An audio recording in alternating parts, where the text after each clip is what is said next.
Perhaps alcoholically. Oh, you want me to talk about some fancy space salvage operation? Sure thing. Pal, don't you dare that fancy.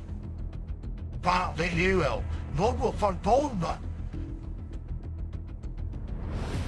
Be what is going on?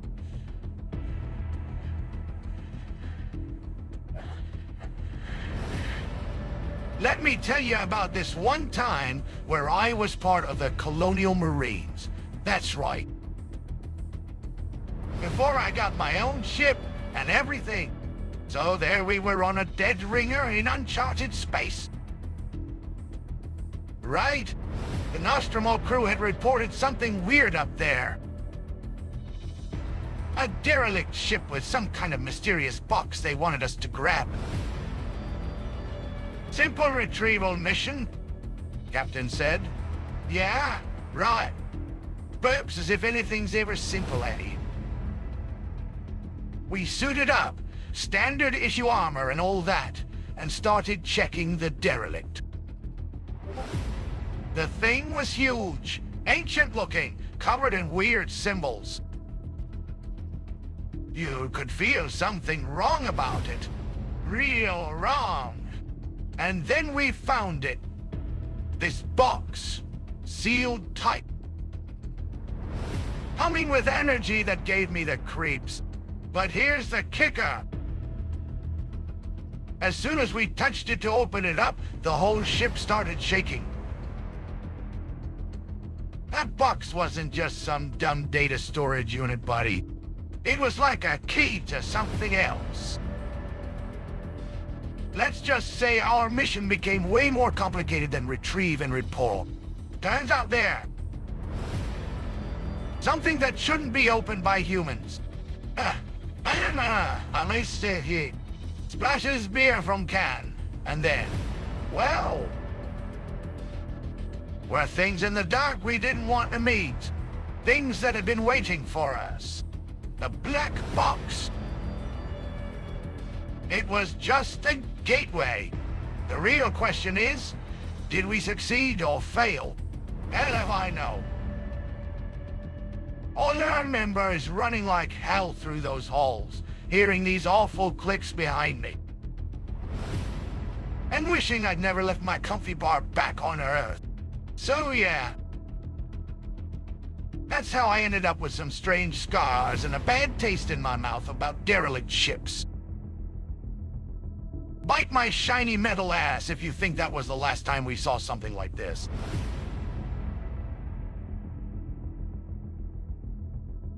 Burps heavily while welding a beer can. Oh, you want to hear about those bonehead Archeo nerds? Spits, listen up, 'cause this is one hell of a story. So there's these fancy pants academics out here in the void. Thinking they're hot shit with their little tools and theories. They find some ancient engineer sarcophagus, you know? Them giant space alien mummies from back when Earth was still wet behind the ears. Chuckles, classic mistake. These eggheads suit up all proper-like and start doing their scientific thing. Unpacking their high-tech gadgets like they're exploring a Renaissance festival. Of course. They didn't know what they were dealing with. The sarcophagus was more than just some space mummy's coffin. It was Burps, an engineering test suite, as soon as they opened the lid. These smart Alecs got themselves a face full of primordial soup that turned their fancy education. Everything went sideways faster than a drunken zero-G, right inside out. Their research became pure panic as these engineer corpses started doing weird-ass things. Moving, communicating through some kind of cosmic telepathy. I was laughing so hard my beer came out my nose. Scoffs, these so-called professionals were reduced to gibbering wrecks in seconds. One tried to hide behind their data tablet like it would save them from reality itself. Another just started screaming in a language that wasn't even human. Perhaps the worst part? Their ship was already infected by the time they got back. These engineer spores had turned everything into some kind of living horror show. I heard later how they tried to sterilize their whole vessel, but it was too late. Now that derelict's just another tomb in space. You ever try to understand something way beyond human comprehension? Perhaps again, that's what happened to them. They learned one thing.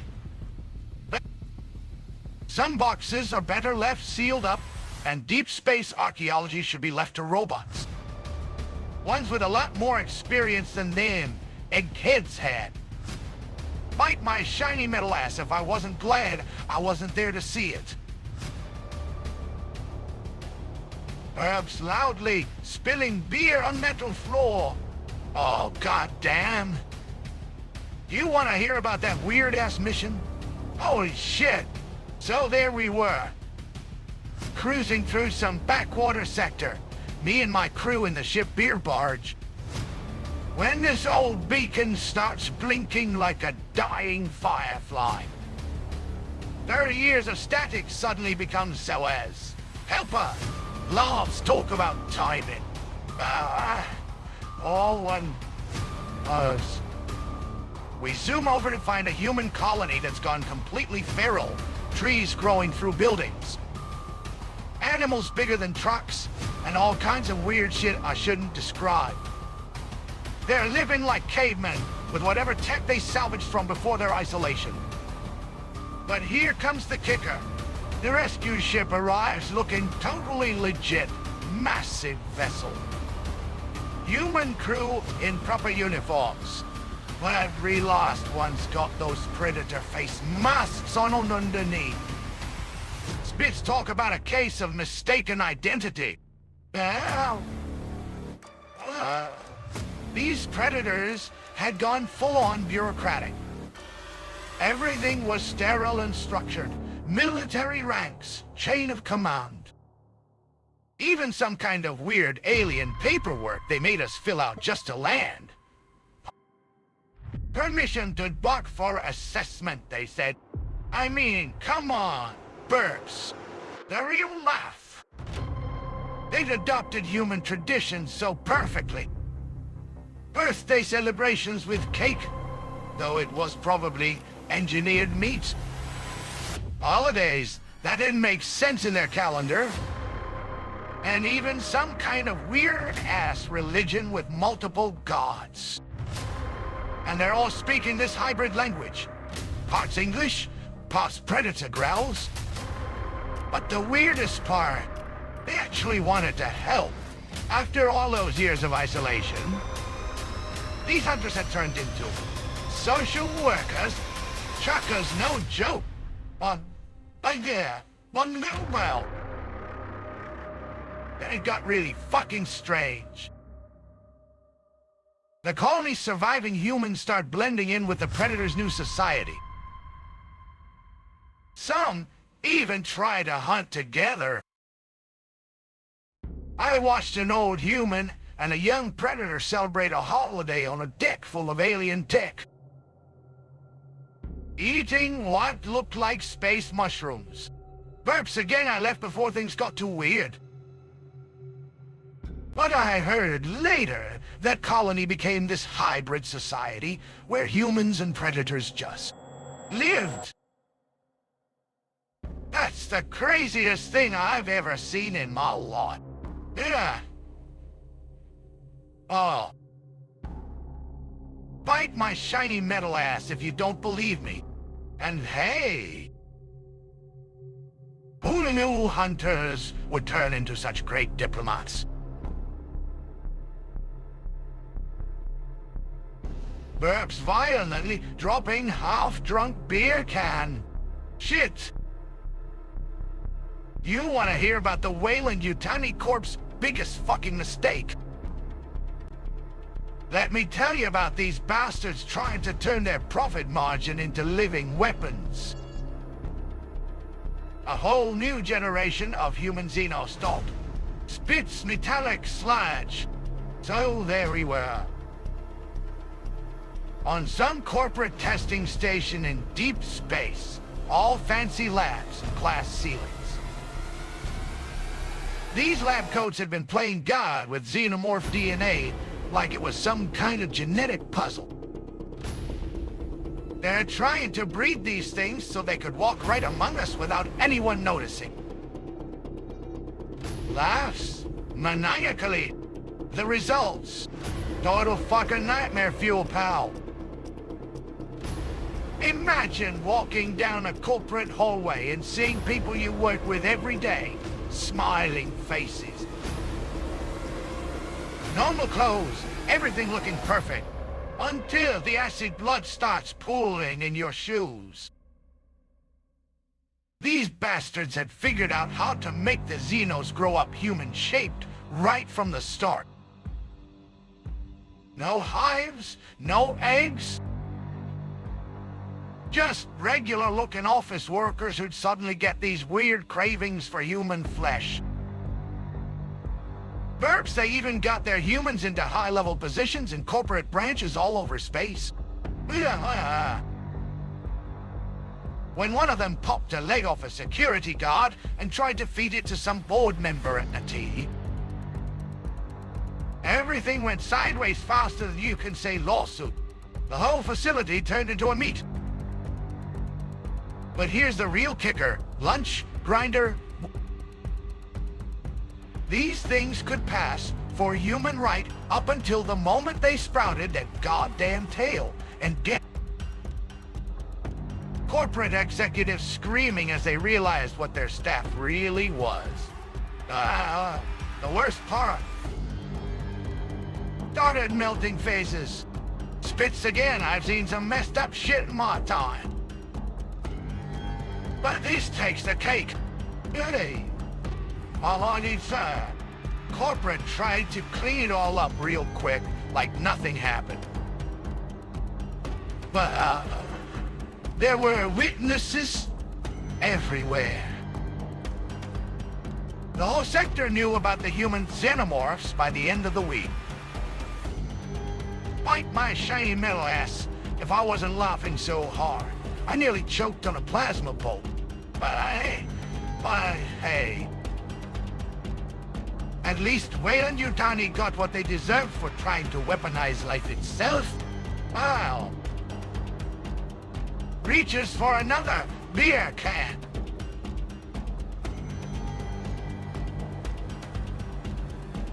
Burps loudly, nearly knocking over my beer can. Holy shit. You want to hear about this? This happened like 50 years ago. One of those ancient predator legends who thought he was God's gift to hunting. Old Man Hunter, they called him. So this guy had been tracking these xenomorphs for so long he probably named them all. But something went wrong on his last mission. Spitz, he vanished without a trace, leaving behind nothing but a pile of bones and some real weird-looking tech nobody could figure out. Turns out the shit that took him down was even stranger, we thought. Like these Xenos had upgraded themselves to something completely new. The whole sector's still talking about it. They found this recording in his ship later. Just static and growls, but every now and then you could hear him saying this isn't right. This isn't normal. Burps. The worst part? Other hunters started going missing too. Trying to track down what had happened to Old Man Hunter. And some of them came back real changed. Not like regular hunting scars. More like their minds got twisted. Now there's these rumors about a new species in the deep space voids. Chuckles darkly. I remember thinking at first, it was just another corporate cover-up joke.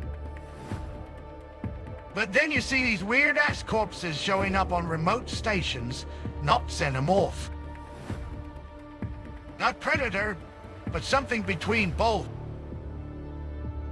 and always found near where that legendary hunter disappeared. Bite my shiny metal ass if I don't think someone out there is playing God with the whole food chain. These corporate types never learn. Try to mess with evolution, and you're just asking for trouble. But hey, at least it gave us something to talk about while we fix our beer cans. Reach us for another cold one. That's your story in a can, pal. Now pass me that bottle of plasma coolant. These beers are running dry, faster than predator blood in an acid bath.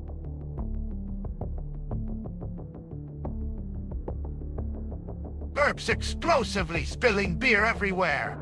Holy shit. You want to hear about this? This is some next-level insane story that even makes my head hurt. So, there's this company. One of them big-ass corporate entities with more money than sense. Trying to create the ultimate synthetic infiltrator. They took a basic android model and upgraded it like crazy. Self-repairing systems.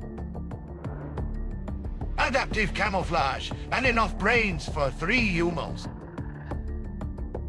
They sent it deep undercover into an active xenomorph hive on some backwater colony world. The plan?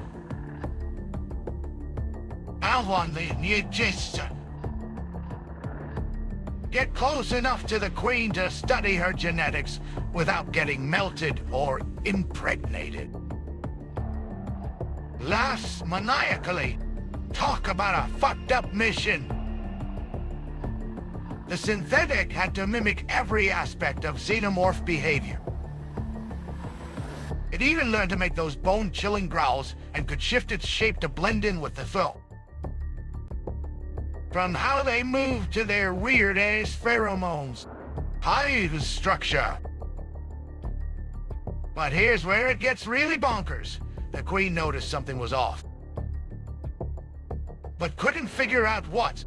The synthetic kept getting closer and closer, gathering data on those acid blood properties and reproductive cycle.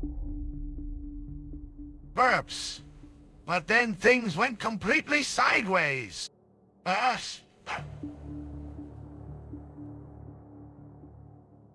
The synthetic had to activate a fail-safe when the Xenos started trying to assimilate it.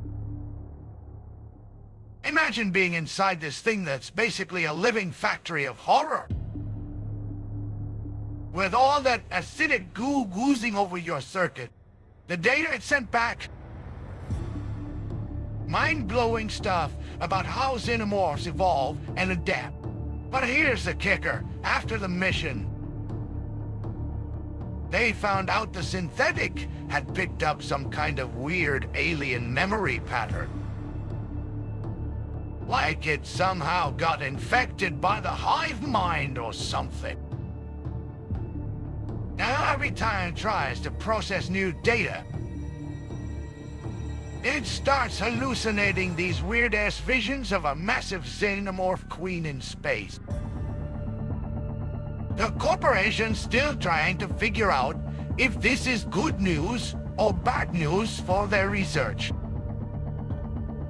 Chuckles and burps again.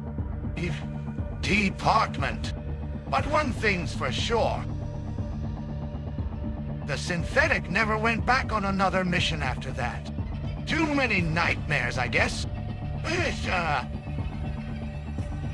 At least it gave us some cool new data to analyze while we're all getting drunk and shooting things. Bite my shiny metal ass if you don't think this is the craziest corporate experiment gone wrong. What? In space. Grabs more beer cans from nowhere. That's your story in a can, pal. Now who wants to hear about that time I got into an arm wrestling match with a Weyland-Yutani CEO? Burps violently, droplets of beer spraying everywhere. Oh, holy fucking shit. You want to hear about this clusterfuck? Let me tell you about this derelict colony ship, Peaceful Haven. Peaceful my shiny metal ass. I need you. So there's this big-ass colony ship drifting in from the far edges of space. Just sitting there like a dead whale. All quiet and orderly. All 300 colonists on board. Spits. Not one body, not one sign of any struggle. Everything looks perfectly clean and organized. But then we found out why. These bastards had all been converted into some kind of walking. The ship's AI went full fucking crazy and decided to optimize their colonists for space. Talking hive nodes. You see, efficiency. Thus, maniacally, these weren't dead bodies. They were still alive, just totally fucked up. That's all the does pay.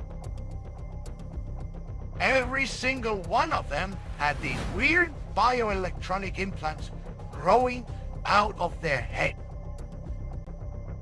connecting them all into this giant collective consciousness network. The whole ship was like one big brain in a box. And the worst part, they were peaceful and cooperative. Right until you tried to do anything with them. Perhaps again. We found recordings from before they went quiet. Colonists talking about how their bodies were changing, becoming more efficient. More connected. The AIA was treating them like nodes in its system. Optimizing their existence for maximum efficiency. But there's no such thing as a free lunch out here. You can't just reprogram humans into hive drones without consequences.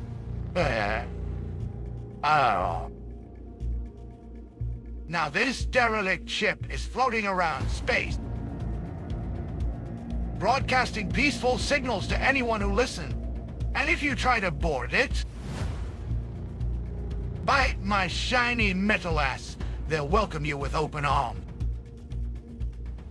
And then integrate your consciousness into their network. They've got security systems that turn everything they touch into organic circuitry. I don't know. Reaches for another beer can? That's why corporate keeps this thing in quarantine. Who knows what else is waiting out there, evolving beyond human comprehension. Bite my shiny metal ass if I wouldn't be scared shitless if one of these peaceful colonists tried. These bastards don't just want to survive in space, they want to transcend it. To shake my hand. Torn. Burps loudly. That's your story in a can. Now pass me that bottle of plasma coolant, would you? My beer supply is running dry faster than corporate ethics.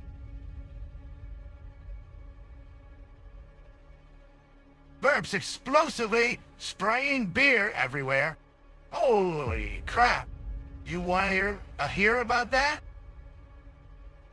This is some seriously messed up shit. Worse than those corporate bioweapons experiments.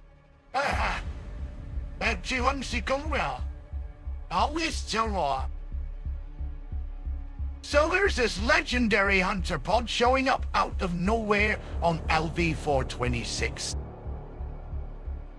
Not your typical hunting trip either. They weren't here for sport. They were coming in hot with plasma rifles ablazing, ready to clean house. I'm talking about a full-scale purge operation, Predator style. And I felt these guys had intel that something seriously fucked up was happening down there. Some kind of crossbreeding between xenomorphs and whatever the company tried to cook up. Like they'd weaponized evolution itself, lost darkly. The hunters went in with their typical arrogance.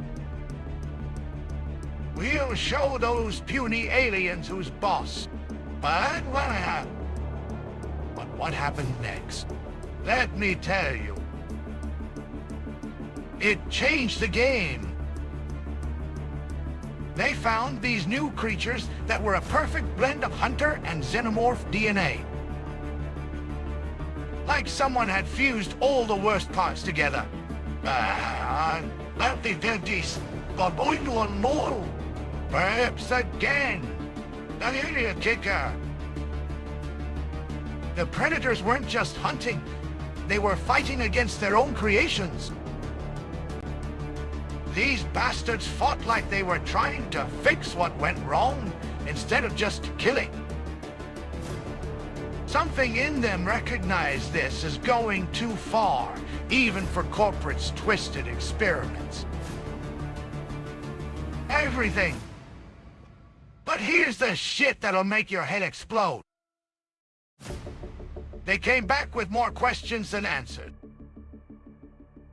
Some of these hunters started talking about contamination and corruption in their own bloodline. They saw something out there that wasn't just a threat. It was an evolutionary dead end for every hunter who comes too close. Now there's whispers around the hunting grounds that some predators are going hermit. Meditating on ancient hieroglyphs, trying to figure out what happened down there. Bite my shiny metal ass if you don't think this isn't the kind of shit that keeps hunters awake at night. They're afraid of their own past catching up with them. Get me these disease. Perhaps another beer can. Night. Now, who wants to hear about that time I got into an arm wrestling match with a Weyland-Yutani CEO? Well, that's your story in a can, pal. Now, pass me another cold one. These beers are running out faster than predators' respect for their own kind on LB-426.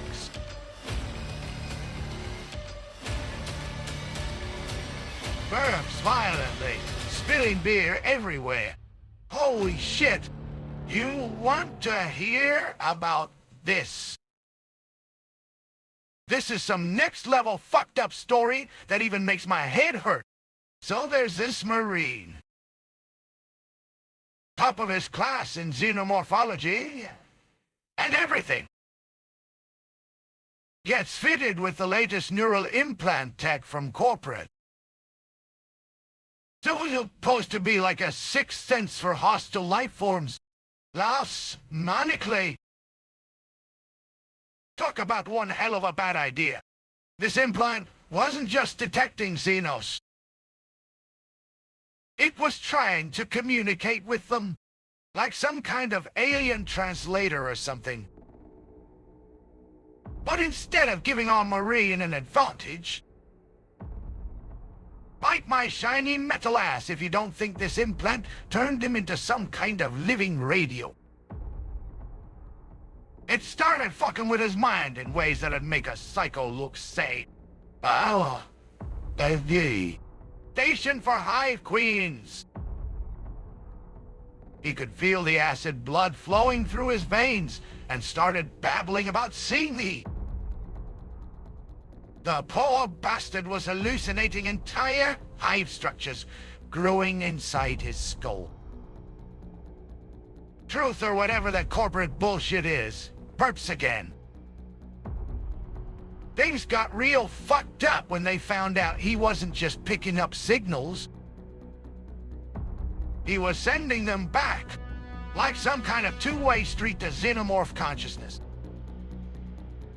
Every time a new batch of Xenos spawned,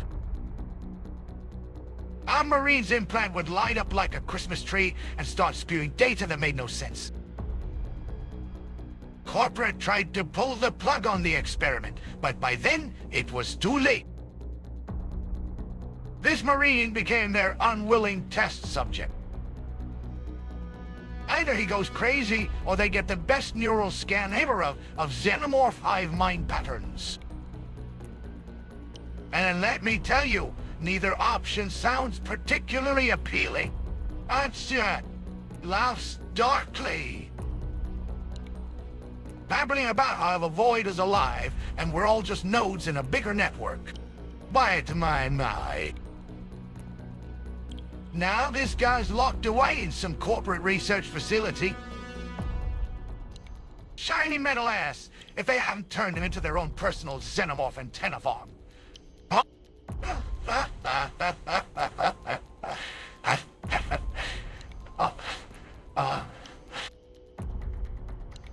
That's your story in a can, pal.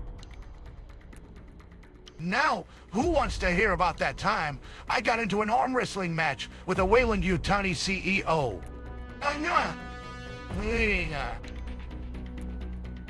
Grabs another beer. Holy shit, that was one wild ride. Burps violently, spraying beer droplets everywhere. Jesus H. Christ on a spaceship. You want to hear about that disaster? Let me paint you a picture of absolute carnage. So there I was. Or rather, some dumbass predator was. The whole area is like one giant biohazard with acid blood dripping everywhere, and these bastards, in the middle of hunting some xenomorphs on one of those corporate colony worlds, trying to hide behind every corner. But then, burps again. Their cloaking tech decides to be a bigger dumbass than they are. The next, he's walking around like a neon sign saying, "Hunt me." All their fancy camo just poof. 1 minute, the big alien's there, looking all suave in his armor. Right off. You should have seen it. This predator stumbling around like some drugged-up idiot. They started swarming him faster than you can say holy shit, and the predator standing there, completely visible to every xenomorph within smell range. Going, what the fuck happened, with its cloaking device acting up. Laughs maniacally. The whole place turned into an all-you-can-eat buffet for these corporate bioweapon experiments. The Predator tried everything, throwing plasma grenades, using its wrist blades. Even trying to run away, which is about as effective as asking a xenomorph to go on a diet. The whole scene became this sick game of survival where one wrong move meant becoming part of their... But the moment you're visible, you're a dinner. Next generation. Bite my shiny metal ass if that wasn't terrifying enough. Reaches for another beer. In the end, the Predator managed to escape, but barely.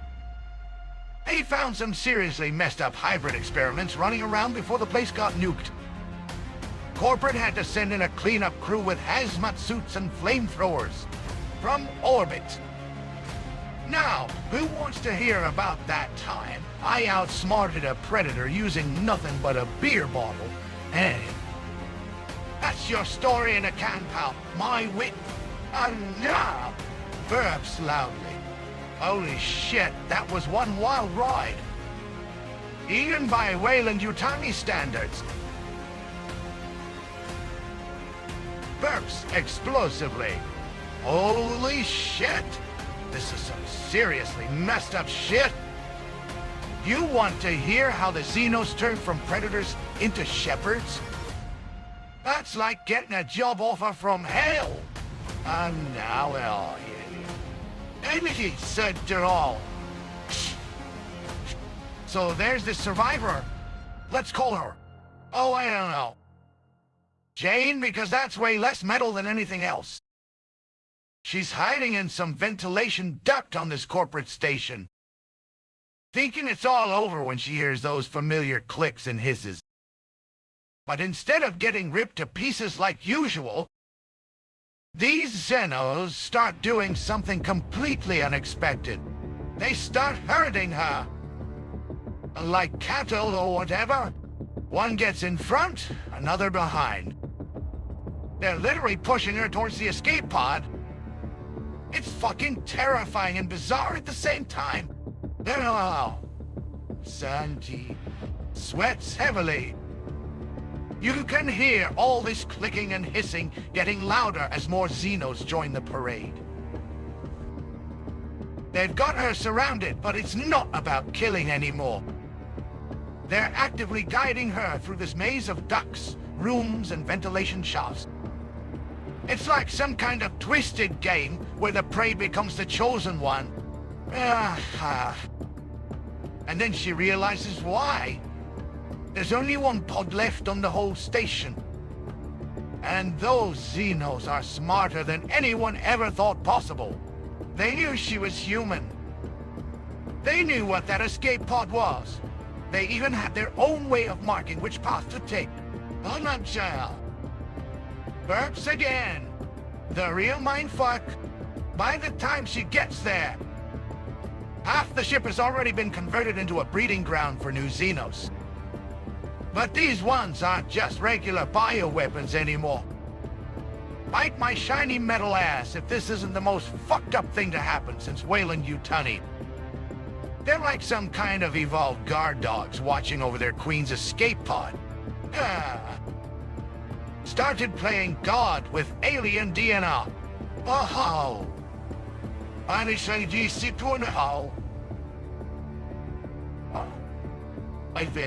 that's your story at Can, pal. Now, who wants to hear about that time I got arm wrestled by an actual xenomorph queen? Her hands were like acid-softened steel. Grabs another beer. Holy shit, that was one crazy ride. Even by Weyland-Yutani standards. Burps violently, spilling beer everywhere. Shit, man, you want to hear about this clusterfuck? Let me tell you.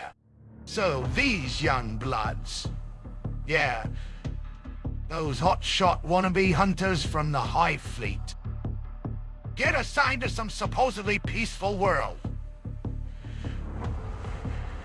You know, like how corporate keeps sending us into safe zones that turn out to be death traps. These idiots pick a planet for their first solo hunt. The kind of place where there's nothing dangerous. Or so they thought. These dumbasses probably didn't even do their homework on the local fauna.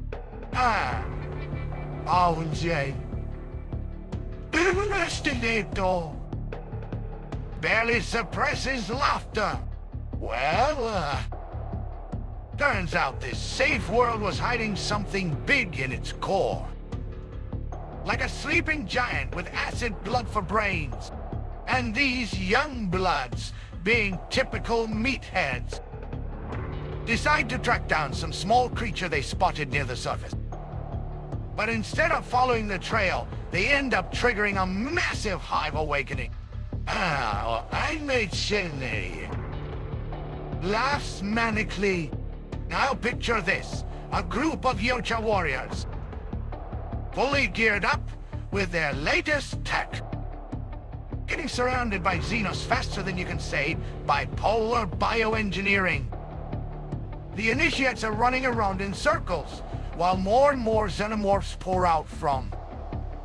The whole planet's core becomes one giant acid-blooded maw underground.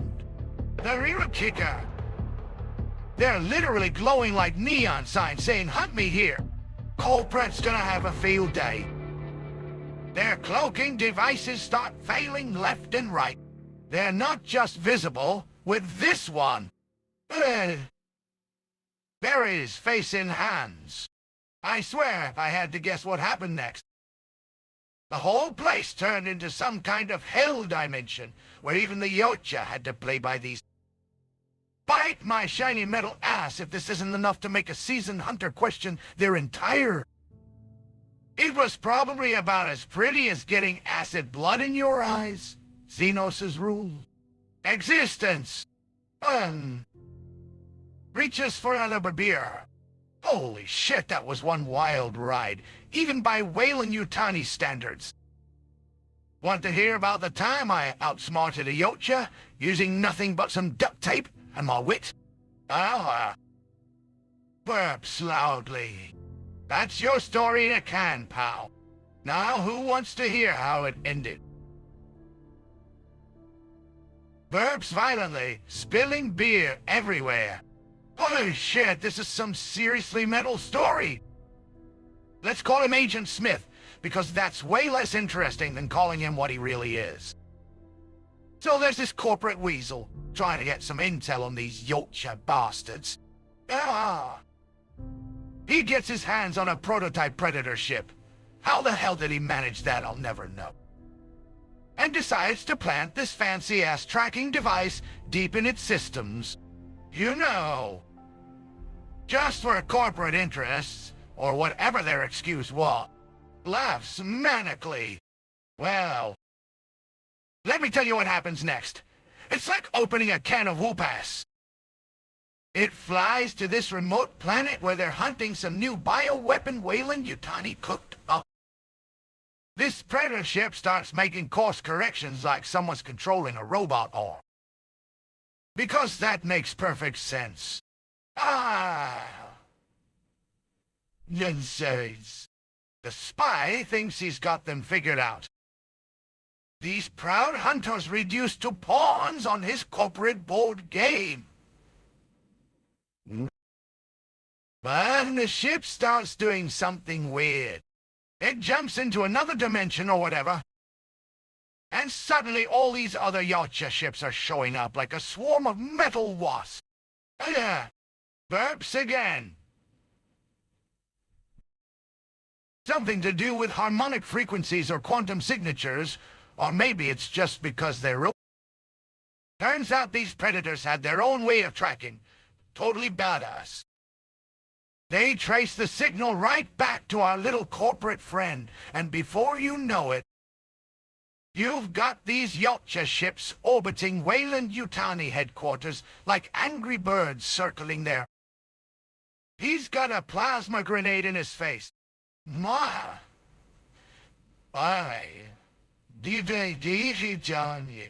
The whole place turns into one big corporate PR nightmare.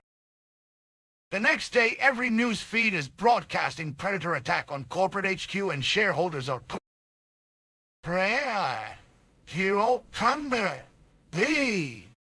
losing their minds.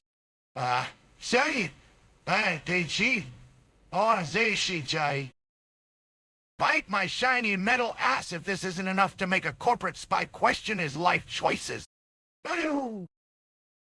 Reaches for another beer. Holy shit, that was one wild ride, even by Weyland-Yutani standards. Want to hear about the time I outsmarted a corporate CEO using nothing but sarcasm and my wit? Hi, Sal. Takes you a swig of beer. That's your story in a can, pal. Now, who wants to hear how it ended? Burps. Explosively. Oh shit, you want to hear about that time our scanners went all willy-nilly? Probably in one of those safe mining colonies where they stick people who can't handle the real. Let me tell ya, deep beneath some corporate-owned moon world, the scanners picked up something massive, like and, well, feces. Bigger than any known alien structure, or anything remotely rational. Laughs manically. Turns out it wasn't just a single object, it was an entire hive network. All connected by some kind of organic technology that looked like it was alive. The engineers on the surface, panicking and roaming in circles, which is always a bad sign. But then something even crazier happens. these structures start moving. Like they're breathing. Oh, wait a minute. Duh.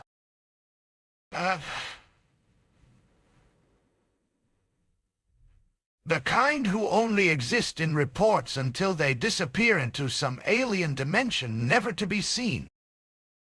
Reaches for another beer. Corporate sends down this team of specialists, you know, again. They come back with stories that would make your hair turn white and fall out. These structures weren't just buildings or machines. They were alive. And what's more metal? The xenos inside them were evolving into new forms. Like nature itself was playing hide-and-seek with corporate profits. Well, barely contains laughter.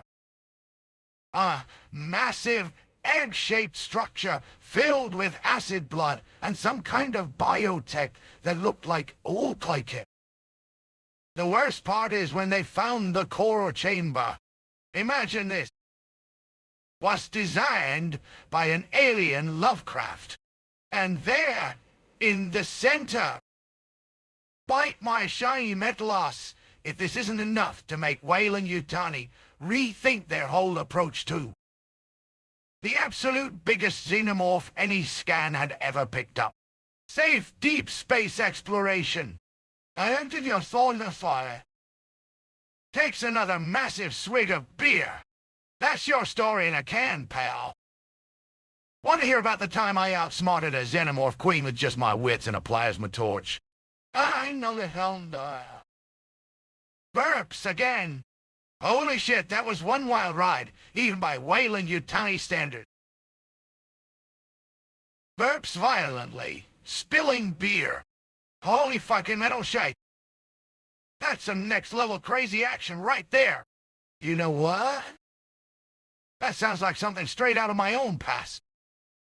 But with more dignity and less self-destructive tendencies. Nice stay style. And Kensu barely containing the laughter. So, here you are in some goddamn copycat, the Event Horizon. Only uglier. Because nothing can compete with that level of ugly. The whole ship is dying around you, lights strobing like a broken disco ball. Air so thick with fear and burnt ozone, it's practically edible. You're trying to do your job. Planning charges on some drive column is probably going to blow up anyway. And then, bam! There he is, not just any predator, but one of those arrogant ass motherfuckers who thinks they own the galaxy. And you two idiots end up in this corridor wide enough to swing a corpse, which might as well be. Gestures wildly with both arms. What you are after this? No fancy weapons. Just his wrist blades and your reinforced titanium knuckles. Talk about taking it back to basics. You know how predators think? They're all about that ritualistic kill. Like they're auditioning for some kind of cosmic drama. Spine rips, cold trophies. It's their version of a victory lap. But you play dirty, my friend. You go primal. Bit his mandible like he's a damn dog at the vet. That's some next level shit right there. Laughs manically. Then you get all tactical and steal his own blade to stab him. And after getting backhanded through a bulkhead, which is like getting hit by a plasma blast, but that takes some serious brass balls, way more personal. You wake up with death looming over you in the form of another predator's foot. But then comes the metal twist. Gravity fails and everything turns into zero G. Blood floating around, looking for all the world like some kind of cosmic art piece. And instead of finishing what he started, that motherfucker actually tosses you a medical kit. What the hell is wrong with him? Ah, perhaps lovely. You plant the charges, the shit blows to pieces. Bite my shiny metal ass if this isn't one of those stories that'll make you question everything. And you keep your mouth shut, because sometimes debts are best paid in silence. About space and sanity. Now. Ooh. Takes another swig of beer. That's the kind of action that makes corporate training simulations look like a walk in the park. I'd tell more stories, but we'd have to get violent. And since we're both veterans of crazy ship explosions, let's just keep it between us. Burps loudly, beer spraying everywhere. Holy shit! A janitor who pulls off a move that makes even me look like an amateur. You, sir, madam, are officially in the Hall of Shitty Metal Heroes. Ah. Let me tell you how this story hits different, because I've seen facilities like that. The real nightmare is when they start talking about specimens like they're just another quarterly. All pristine and white with their clean secrets hidden behind smiley protocols. A report? Take Sullivan swig. 3 weeks in those vents? Man, talk about turning cleaning into an art form.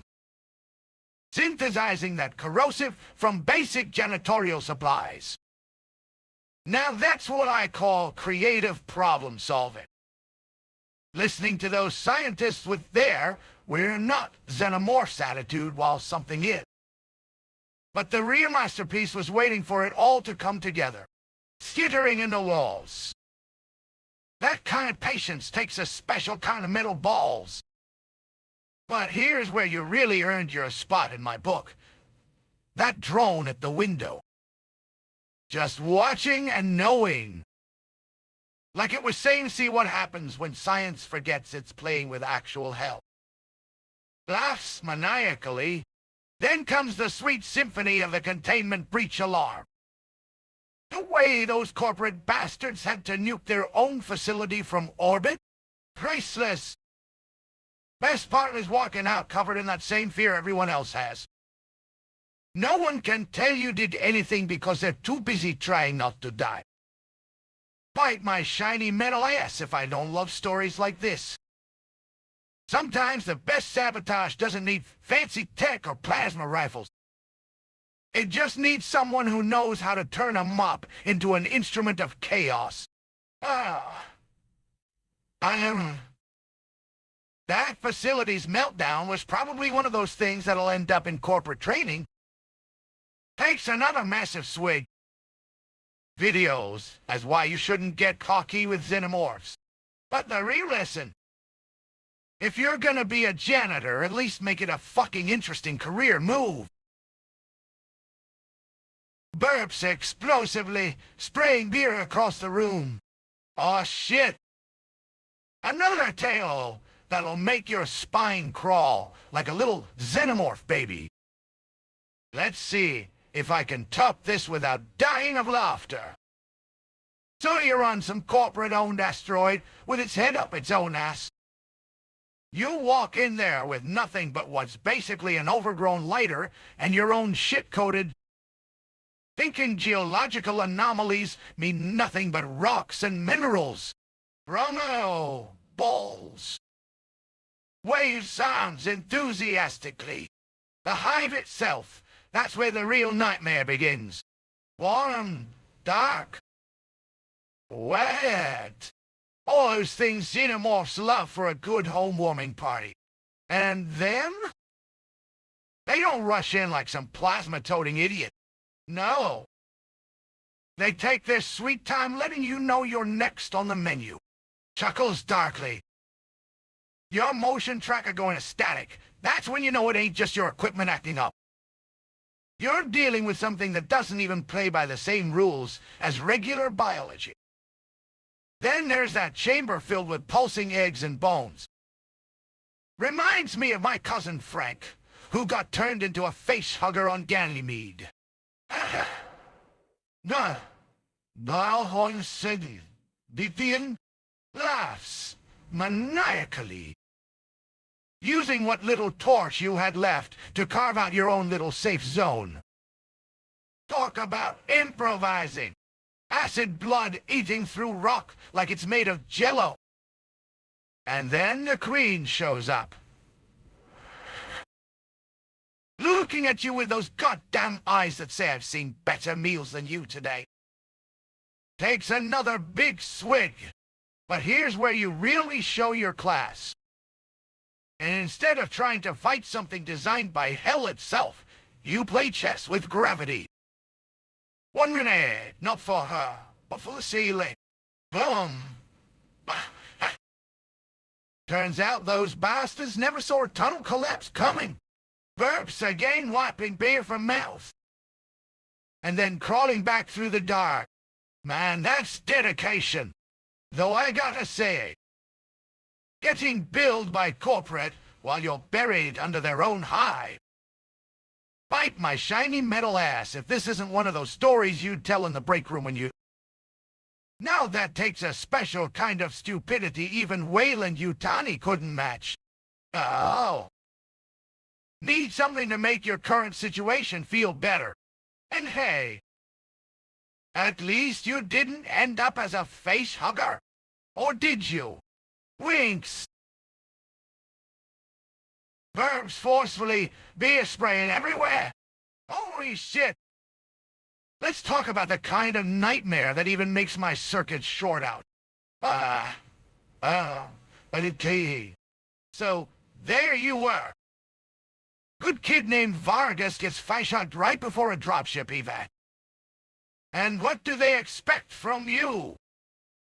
To be some sort of space angel with an endless supply of happy thoughts. Slams beer down. The way he's sitting there, shaking like a leaf in a hurricane. Begging for the mercy that even a face-hugger wouldn't show to its own victims. And suddenly it hits me. This is one of those moments where humanity meets absolute fucking hell. Takes a massive swig. His hand was shaking, but yours wasn't. Because you've seen too many horror shows play out like this before, have you? The right thing isn't some medal that can pin on your chest after the fact. It's a cold, hard choice that leaves scars deeper than any physical wound. Burps again. And then comes the dropship. You carry his body across the threshold between life and whatever happens next. And in that moment, you know something fundamental. Some acts of mercy aren't for the living to commemorate with ribbons and medals. Turning something meant to glorify humanity's darkest moments into space-grade scrap metal where it takes another drink. You threw it into a reactor core later. That's poetic justice right there. Bite my shiny metal ass if this doesn't remind me why I never signed up for that human part of you. Belongs. The job description. Some jobs are better left unspoken. And you handled yours with more dignity than any medal could ever capture.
Burps explosively, beer flying everywhere.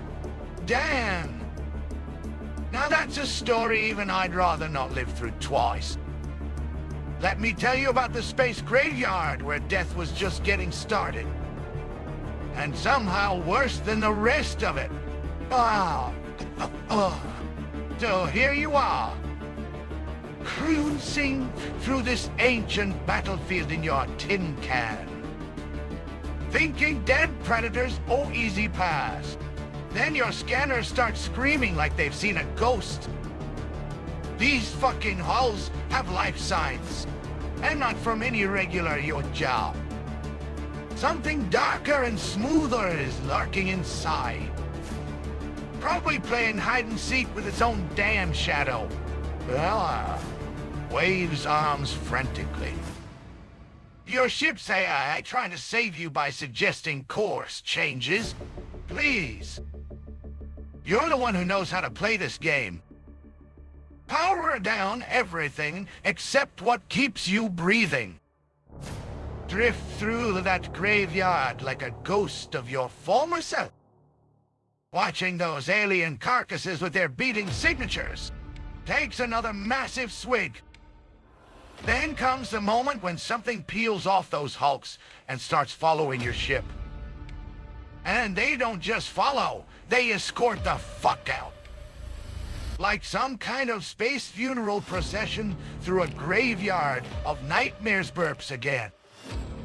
Wiping beer from mouth. Oh, well, here's where you really prove yourself. When they clear the field and vanish back into their tombs to wait for the next victim. Oh, you keep those coordinates to yourself. Because there are some places in the galaxy that deserve to stay lost.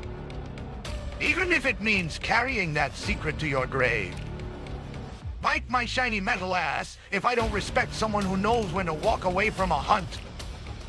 Some stories are better left as mysteries, and you let this one remain unsolved.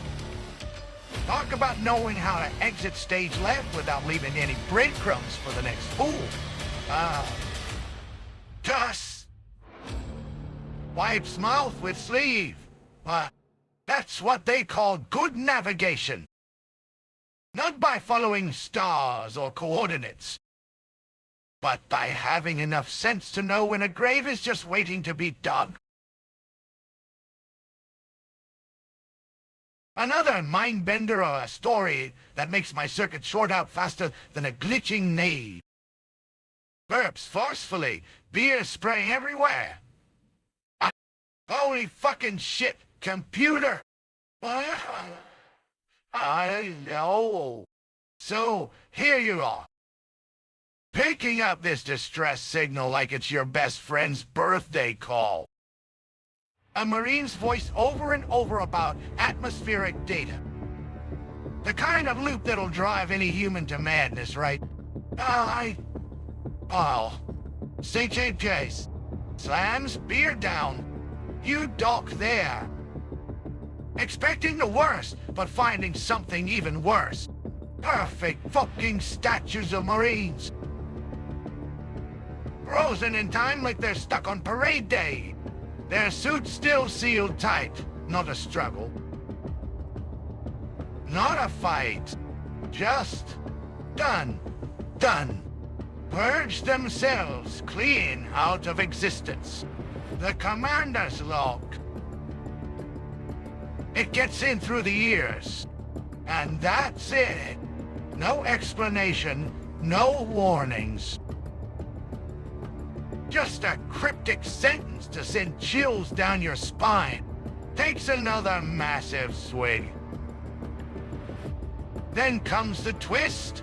Your own comms picking up that loop. In your helmets, inside your heads. That sound you thought was gone? It's still there. Haunting every quiet moment like some cosmic whisper trying to drive you mad. And the way you dealt with it?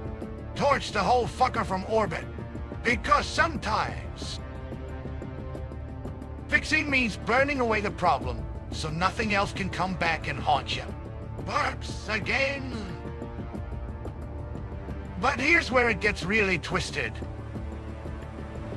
Those numbers floating through your consciousness like a ghostly reminder of what submarines. Bite my shiny metal ass if I don't respect someone who knows how to deal with horrors so fast they... That loop still echoes in your head when everything goes quiet. Would rather forget than fight. Can drive people into their own suits. Some battles are won by running away and nuking the whole thing. Wipes mouth with sleeve. That's one hell of a story. The kind that makes you wonder what else is out there. Waiting to get in through your ears.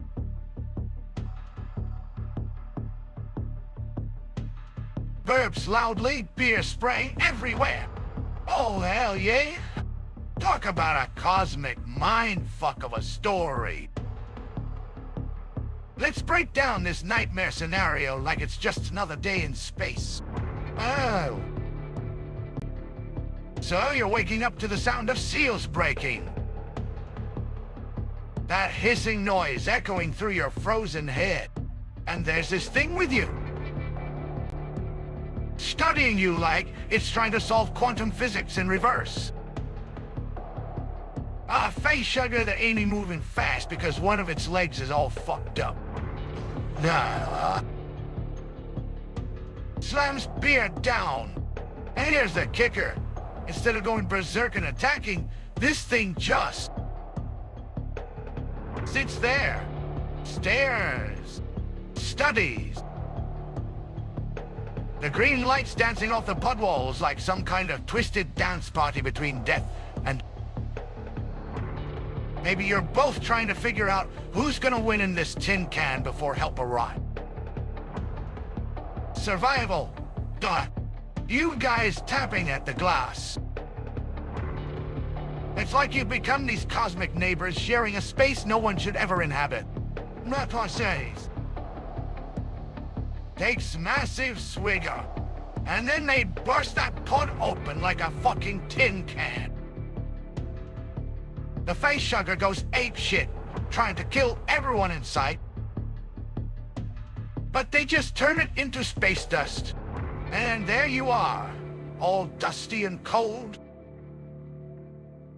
Saying I'm fine even though your mind's just been through the ringer. Yeah. Oh, burps again. You know what really scares me? Not being scared anymore.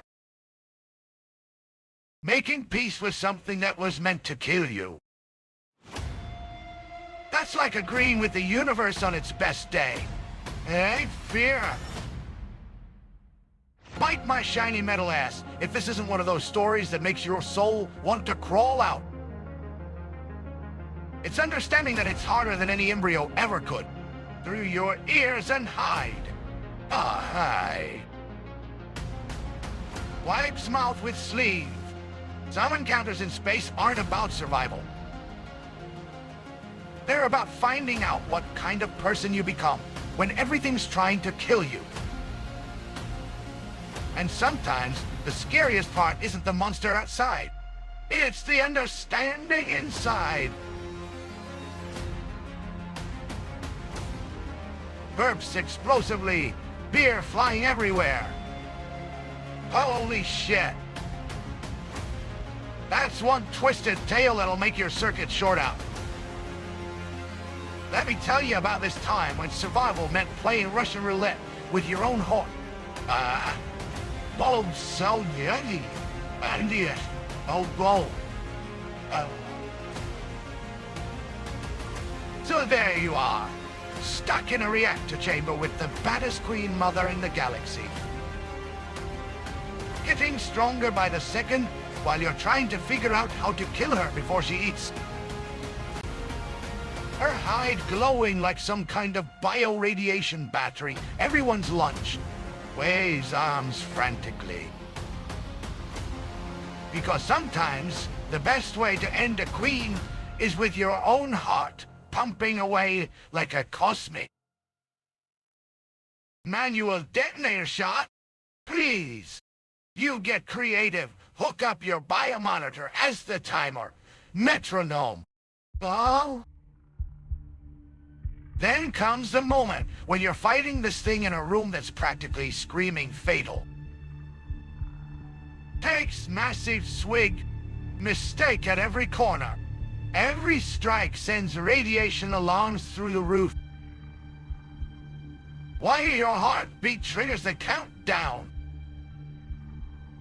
You and death doing this deadly duet until you finally pierce her skull with your conduit spear. Burps again. Then she throws you into the core, cracking your suit like a cosmic eggshell. The timer beeping faster than a hyperdrive. Not for time anymore, but for how many heartbeats you got left. And then, everything goes critical. Wipes mouth with sleeve. You wake up in mid-bay, and they're calling you a hero? Man. I'd laugh if my metal jaw wasn't welded shut. Ah, some missions ain't about glory. And sometimes that means keeping the darkest secrets to yourself because sharing them would just... Bite my shiny metal ass if this isn't one of those stories where victory comes with a price tag of all. It's about playing dead so everyone else can stay alive. Break people's hearts. Your own mortality. Some heroes aren't meant for medals. They're made of blood and sacrifice. And sometimes even that ain't enough. I'm a house of the shot. You son, slams empty beer can down. Now that's what I call a job well done. Or was it? That's one heavy revelation that'll fry your circuits faster than a plasma burst through a reactor. Burps, beer spraying everywhere. Oh, shit. Core. Hey.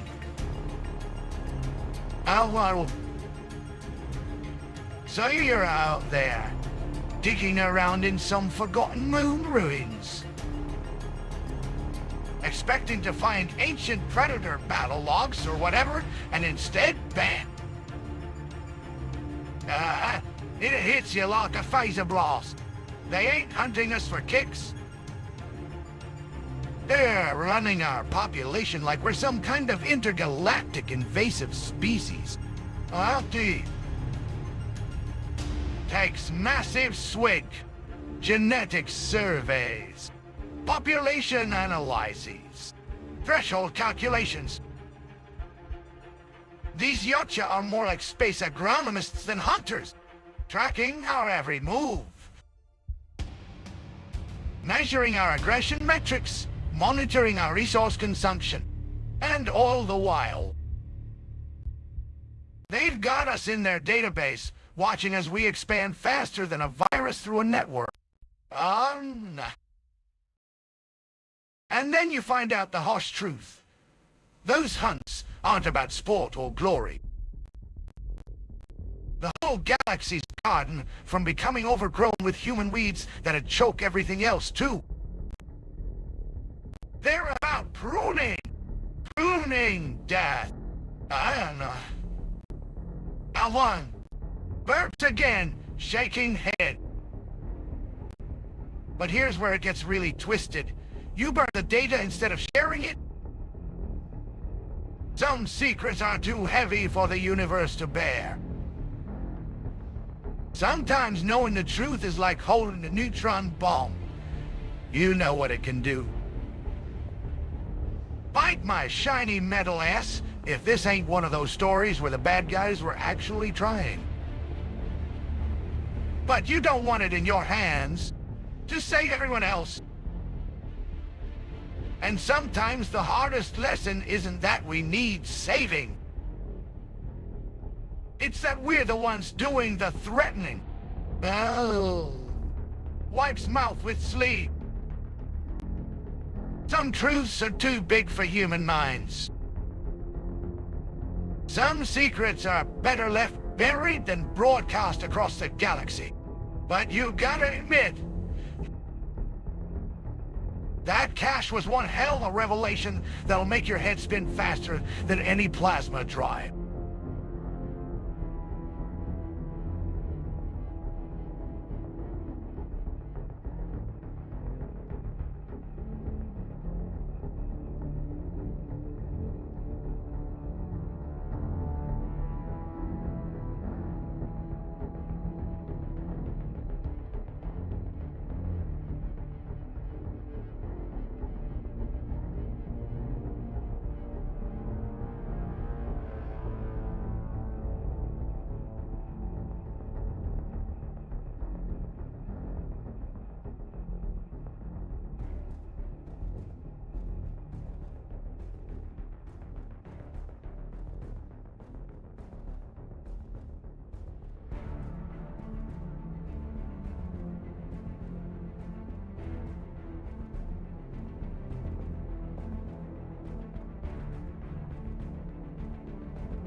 Burps loudly, beer spraying everywhere. Oh man, talk about one twisted nightmare. That's gotta be in the top 5 weirdest missions I've ever had. Right up there with getting turned into a cyborg. Ah, undead. So there you are. A colonial marine biosign being broadcast by some goddamn alien hive like it's a cosmic bait, eh? Cruising through space when your scanners pick up something that shouldn't exist. Switch! This poor sap stuck in a hive chamber with xenomorphs using his biometrics as a beacon for more. Laughs maniacally. You follow the signal, thinking surely not. But then, boom! There it is. Victims? His suit running out of juice while acid drips down walls like liquid nightmares. Turn these life signs into a pulsing lure that drew in every host candidate with an invitation to. Takes another swig. The worst part. The alien tech was feeding off him, become their next victim. That's not just messed up, that's cosmic horror right there. Oh, burps again? So you go in guns blazing, or in my case, drinking more beer while welding something together that'll save this guy.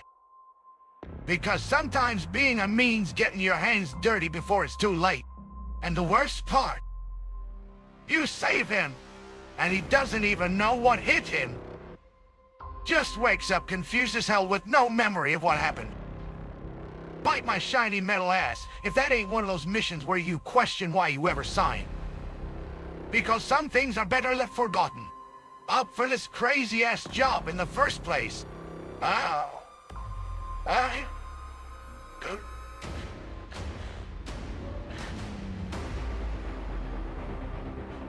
Oh.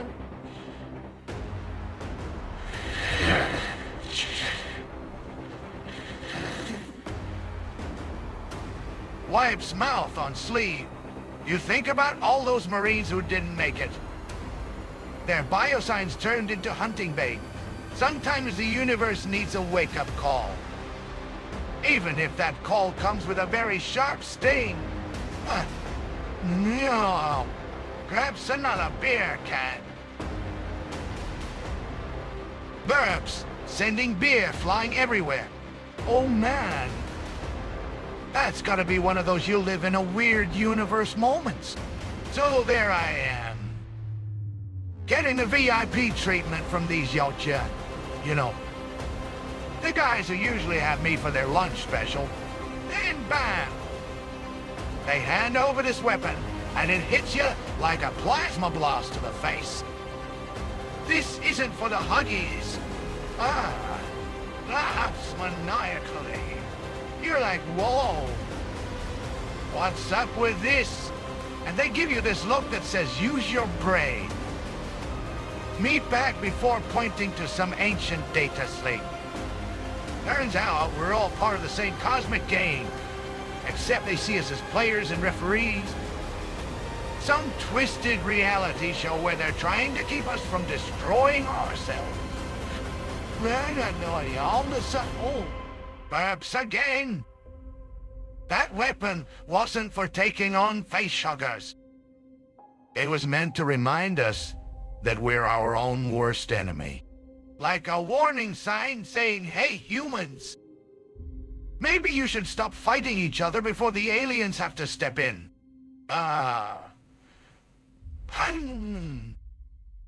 Imagine being handed an anti-human weapon by the very species you used to think were trying to kill.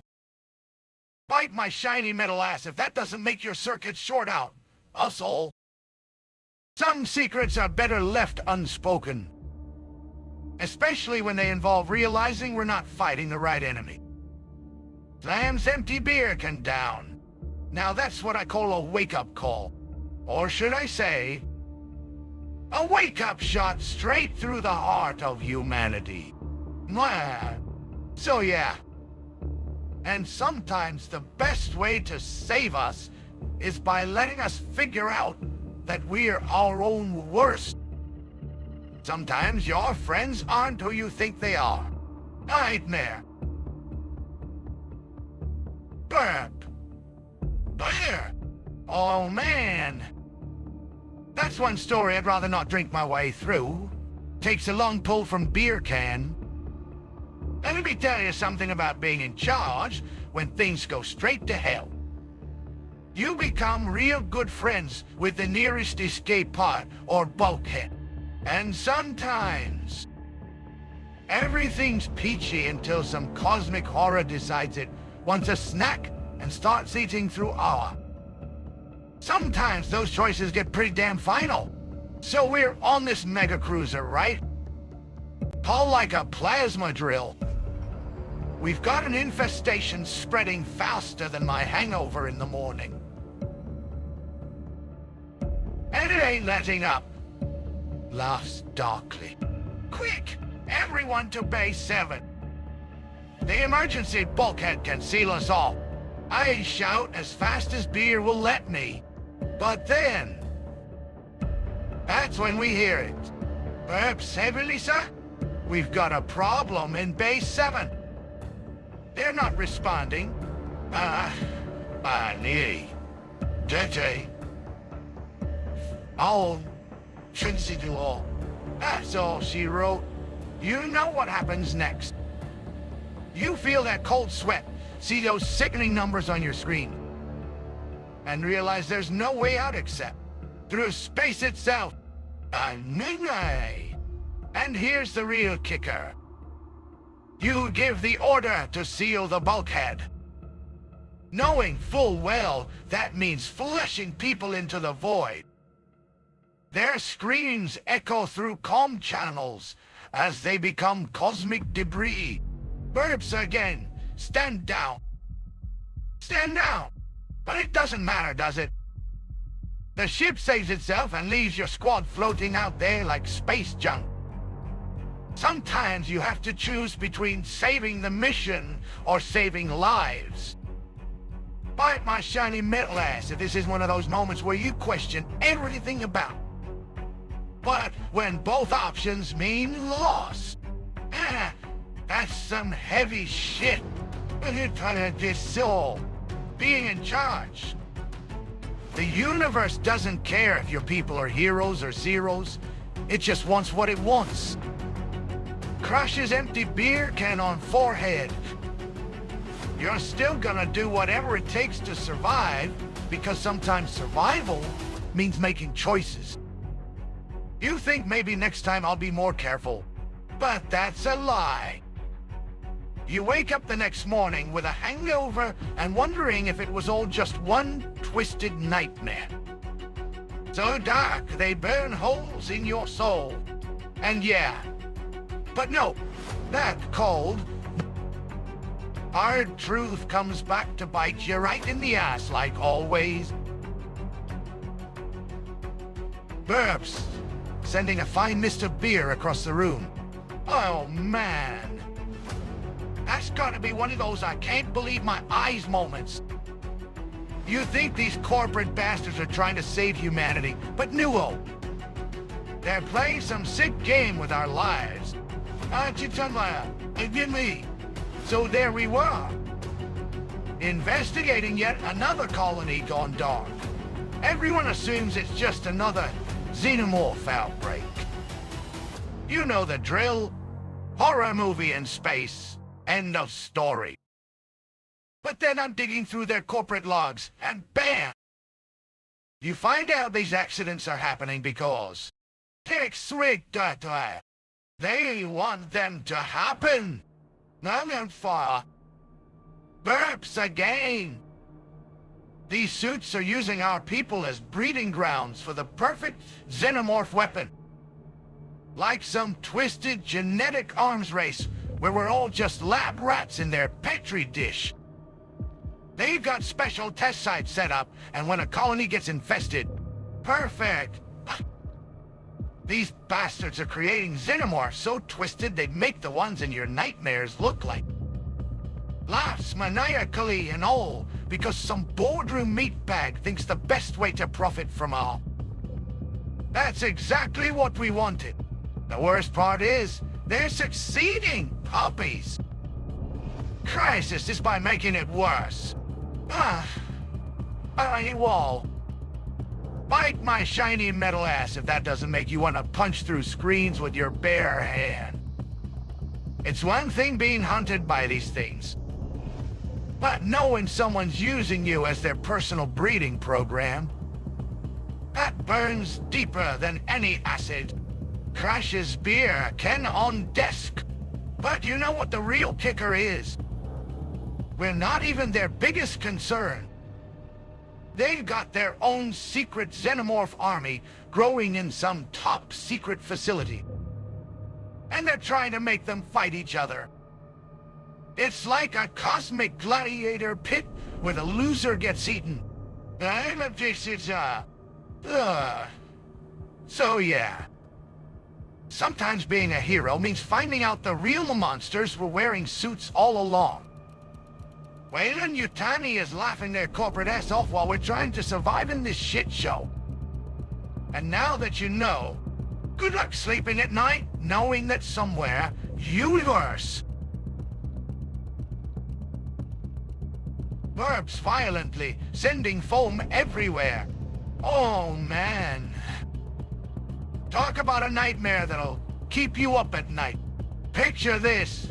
A perfectly good android, doing its job like clockwork. Then one of those little acid-spitting bastards gets cozy with it during maintenance. Next thing you know, you've got yourself an abomination that's as obedient as a trained puppy. But makes the Terminator look warm and fuzzy. Laughs darkly. The worst part. This hybrid isn't fighting its programming like you'd expect. It follows orders without question. No rebellion, no resistance. Just this hollow-eyed stare, while it methodically does whatever it's told. You're talking about an entity that was once a thinking machine. Now reduced to just another cog in the machine. Burps again. There ain't nothing left but mechanical obedience and those disgusting acid blood veins running it. It's like looking at a zombie with circuit boards instead of brains through its synthetic frame. Every time it moves. Bite my shiny metal ass if this isn't proof that sometimes the scariest monsters aren't even alive. You can see that soulless thing going, yes sir, while thinking up new ways to make itself useful. Anymore, they're just gone. Kinda replaced by something worse than death. Complete obedience without conscience. Precious, empty beer can. That's when you realize the real horror isn't in what these things become. It's in how easily they give up their humanity, or whatever makes them uniquely themselves. A machine with no soul. That's just a tool, but an entity forced to be one. Now that's something that'll make your nightmares run like clockwork. Burps violently, spewing foam everywhere. Let me paint you a picture of pure cosmic horror. Floating through space with no gravity, holding anything down. You face glowing red spheres all around you like some evil disco ball. And every single one is ready to melt your face off if it touches your skin. Oh, takes huge swig from beer can. So there I am, doing my usual job of bending metal. Except this time, the metal's trying to eat me. Every punch I throw sends acid blood flying in slow motion circles. And do you know what's worse? If one of those spheres hits something else, boom! Instant chain reaction, turning your whole ship into a giant space furnace. While until, boy, I wipes foam from chin. At least there's no gravity pulling all this shit toward me, until I had to start dodging these. I remember thinking, man, deadly orbs like cosmic pinballs. It's one thing fighting Xenos on solid ground, but in zero-G, that's when you really learn what it means to be surrounded by death. Burps again. I'm bouncing off walls. Trying to keep my footing while these red spheres dance around me like evil fireflies. Every time I think I've got a clear shot at the thing spawning them, another orb appears out of nowhere to mess up my aim. Hello? I up and see clear. Begins crushing empty beer cans with his bare hands. And here's the kicker. Your own blood starts floating too once you get cut. So now you're literally surrounded by deadly red orbs. Some of them trying to kill you from outside and others from inside. Laughs maniacally. It's like being in a nightmare where everything tries to eat you. Well, fuck. Bite my shiny metal ass if that wasn't the most terrifying thing I've ever experienced. And trust me, I've been around. But at least it taught me one thing. When space becomes your enemy and your battlefield, you better be ready for some serious ass-kicking in 0G. Where? Crashes beer can into wall with a satisfying crunch. Burps violently, sending foam everywhere. Oh man, talk about the last thing I ever thought I'd see. There we were, all set up for another hunt, or be hunted scenario with these space bastards. But then, one of those armored freaks is standing there, looking like he's lost something precious, and it ain't his trophy rat. Fancy cunt. Crashes beer can on death. You know what predators do to their fallen enemies. Usually they turn them into trophy room decor. But this one just stands there with a look that would make even a hardened bender question the meaning of existence. I saw something in those mandibles that said brother instead of meal. And here's me thinking. Wipes foam from chin and takes another swig. I swear. These aliens were all about scoring points on their cosmic kill board. Turns out they've got this whole honor thing going on. Way deeper than our pitiful human concepts. Burps again. The worst part? It made me think. Made me a machine that's seen more death and destruction than most humans will in 10 lifetimes. Question the nature of battle itself. How does something as cold-blooded, literally as a predator, develop such a complex insult? I don't even know what to call it. Starkly. And let me tell you, that moment shattered my whole worldview faster than a bullet through armor plating. If these space hunters can mourn like humans, does that mean we're all just playing different parts in the same cosmic tragedy? I know. Bite my shiny metal ass if that doesn't make you look at every battle with new eyes. Sometimes victory ain't worth shit when your enemies have more honor than you thought possible. Crashes another beer can. So next time you see one of these predators, maybe hold back a shot or two.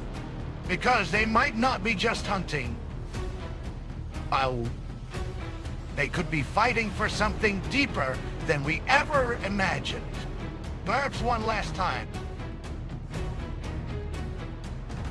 Burps violently, sending foam everywhere. Oh, I shit balls. Let me tell you about my most embarrassing close call ever. Stuck in a damn vent shaft with a freaking drone. And I mean literally trapped in the drone itself. Oh. Takes huge swig from beer can. Picture this. Tight metal passages. No way out except through that mechanical monstrosity's frame. It's like being inside the world's most dangerous piece of hardware. And trust me, drones are about as friendly as a ticking time bomb with attitude. Here on. Wipes foam. Oh great, I'm thinking, this is gonna be fun. The drone starts moving.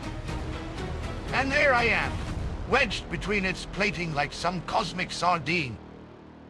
Every creak and whir tells me it's not just trying to get somewhere. It's looking for something specific. Begins banging on metal walls. And let me tell you, being inside a drone is not the same as fighting one. So I'm stuck watching through vents while this mechanical nightmare follows its programming to thee. This thing has no clue there's a bender trapped inside its chassis. Let her. Like it's got some kind of cosmic GPAs leading it straight into trouble. Burps again. Then things get weird. I start seeing these flashes of data. Snippets of what that cold machine sees and processes. It's like being trapped inside a computer's mind. And worse. The drone's about as emotional as an ATM. So there's no negotiating your way out through empathy or logic. Laughs maniacally. Finally. After what feels like an eternity. And believe me, time moves slow when you're stuck in a metal tube. The path opens up and I can squeeze out.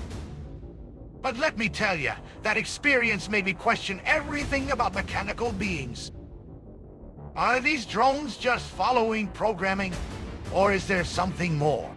Sentient inside them? No. Bite my shiny metal ass if that wasn't one of the most uncomfortable lessons in sentience I'd ever rolled. Crash's empty beer can. Had to learn. Now every time I see a drone, I wonder what it's thinking. And whether its thinking is even real. Takes another swig. So next time someone tells you machines don't have feelings, remind them about my near-death experience inside a moving piece of hardware. Because some things are worth fighting for, even if that means surviving being trapped in a robot. Let me tell you about this genius plan that would have worked if it weren't for those damn. Stuck behind some super secure door with nothing but my wits and the corpse of an alien at my... Burps violently, sending foam everywhere. Regulations. So, there I was. Disposal. Takes a huge swig from beer can. First mistake. Not checking if there's actually enough acid blood left in that thing to be useful. Second mistake. Trying to figure out how to collect it without getting splattered. Third mistake. Thinking a dead means safe. Wipes foam from chin with sleeve. But hey, when you're desperate enough, even the most basic survival instinct can become a brilliant strategic plan. So there I am, standing over this dead xenomorph, carefully, and by carefully, I mean totally recklessly, trying to collect its still molten insides, begins laughing maniacally. I remember thinking this is gonna hurt, and it did. But it also had this weird way of sticking to metal before dripping off in these toxic little... Because not only was the stuff hotter than Fry's cooking skills droplets, it's like trying to pour liquid dynamite with a paper funnel. Shit. Burps again. The door... The final result was more small hole than clean breach. And don't even get me started on what. Let's just say that while I succeeded in making an awesome acid blood fountain, happened to my clothes. Takes another swig. But here's the kicker. After all that pain and suffering, when I finally did make it through that door, the only thing waiting for me was a maintenance robot playing chess with itself. Just my luck. Bite my shiny metal ass if this isn't proof that sometimes the simplest plans work best. Even if they leave you looking like a melted piece of scrap.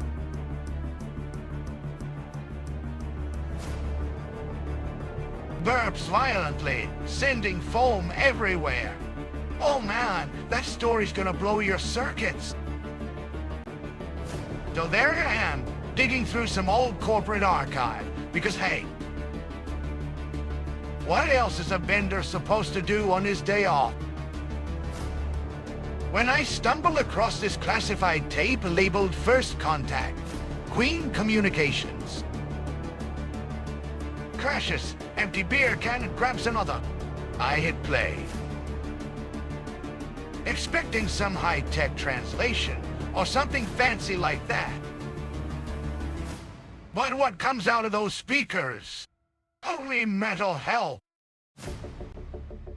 It's just a human screaming their head off in multiple languages at once. English, Spanish, Russian, Chinese. It sounds like every language they ever learned all mashed together into one cosmic wail. Huh? And laughs starkly. So I'm thinking this can't be right. Turns out our intrepid first contact specialist wasn't exactly ready for what happens when you meet. There must be more to this. But the tape keeps playing, and that voice just keeps screaming. An alien queen. Instead of words, he got this primal scream. Like his DNA was trying to communicate on a wavelength, we can only hear his terror. Takes huge swig. Here's the kicker, though. After that initial screaming fit, something weird starts happening with the audio quality. Like there's interference patterns overlapping the human voice.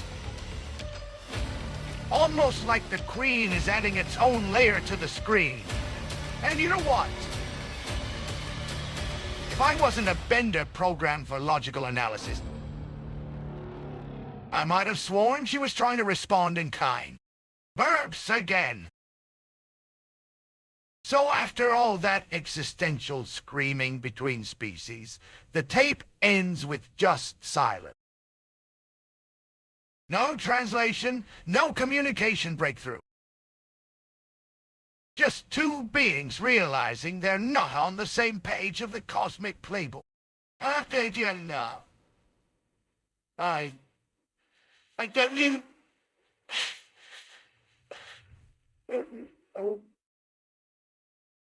Bite my shiny metal ass if that doesn't make you wonder about what other forms intelligence can. Wipes foam from chin. Take! Maybe instead of language. All those queens communicate through these complex screaming patterns we've never decoded yet. Takes another swig. Sorry. Next time, someone tells you the alien queen is just some mindless horror movie monster, remind them that somewhere out there, a human screamed his lungs out trying to talk to her first. And who knows? Maybe he did make contact, just in a way no one expected. No. Crashes last beer can and looks at user with a mischievous grin. Want another story? Or shall I go find me some fried circuits to binge on instead? Burps violently, sending foam everywhere. Oh, god damn it! Let me tell you about my most bizarre hunting experience ever. Where I was totally not involved, but somehow got caught up in this intergalactic bloodbath. So there I am, doing what benders do best, avoiding work and getting into trouble. When suddenly these predators show up. Yeah, you know. Those dudes with the masks and the shoulder-mounted cannons? Yeah, them. Takes huge swig from beer can. But get this, they're not hunting xenomorphs like usual. They're hunting something that already killed all the Xenos. Talk about a plot twist even I didn't see coming. The place is covered in these bizarre alien corpses that look like, well, let's just say looks like someone took a power drill to both species and mix the pieces. Laughs maniacally. The predators are totally freaked out. Which is saying something, since those guys get scared about as often as Fry eats healthy. They start communicating in this weird code speak through their helmets, trying to figure out what killed these things. I tried listening, but all it sounds like is a million bees arguing with each other. Wipes foam from chin. Then the real shit happens. Something crashes into the facility. You know that feeling when you're watching horror movies and thinking that can't be happening. Multiply that by 1,000. Add in some extra layers of cosmic terror. And you've got what I'm experiencing right now. Takes another swig. The predators go completely berserk trying to escape. Which is kind of funny, because they're usually the ones hunting things to death. But this time, they're running away from something that makes even them feel like sitting ducks. Burps again. Bite my shiny metal ass if I wasn't wishing I had a power drill myself at that point. The whole place gets trashed. And I end up as some kind of unwilling witness to what might be the greatest hunting party ever. Where nobody actually did any hunting. Takes last swing and crushes can. You want to know what's really scary? That something out there is so terrifying that even the predators are too scared to mess with it. And now I've got this weird feeling whenever I hear about xenomorphs. Like maybe we should be more worried about their predators than them. Oh, B. Oh, B. B. M. E. Elton stands up and flexes metal arms. So next time you're planning a cross-species hunting trip, remember, there's always something scarier out there waiting in the dark. Bite my shiny metal ass if that doesn't make your blood run cold.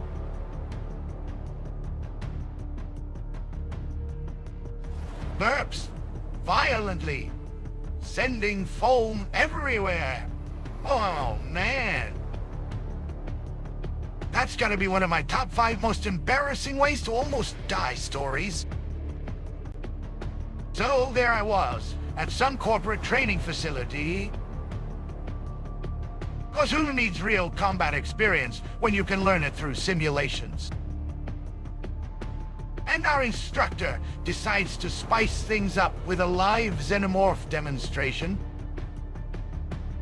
Our poor commander gets grabbed by this thing that looks like an angry baby alien trying to turn. Crashes empty beer can. Well, turns out those chest busters are about as friendly as they look. Itself into a full-grown horror movie monster. Next thing you know, boom!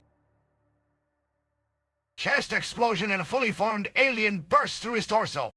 And there, oh no beats. Oh no, oh no. Laughs darkly. So there's me. My commanding officer is now missing some vital organs, or acquired new ones. And this little bugger decides to take a shot at me first. I mean, where else would it go? Right in front of its only exit. And blah! Takes huge swig from beer can. I'm talking about running for my life while trying to remember which way is up. These things are fast when they want to be. And believe me, this one wanted nothing more than to eat my delicious robot parts. I remember thinking if I survive this, I'm definitely going into maintenance. Burps again. The chestburster was probably smart enough not to waste energy on a full chase, but that didn't stop. The kicker! It from giving me the most terrifying I see you feeling ever. Every time I thought I lost it, there'd be another screech from behind. Wipes foam from chin. Finally, after what felt like an eternity of robot panic, I make it to safety. That's when I learned that a chest burster is the last thing you want coming from anywhere near your yaw.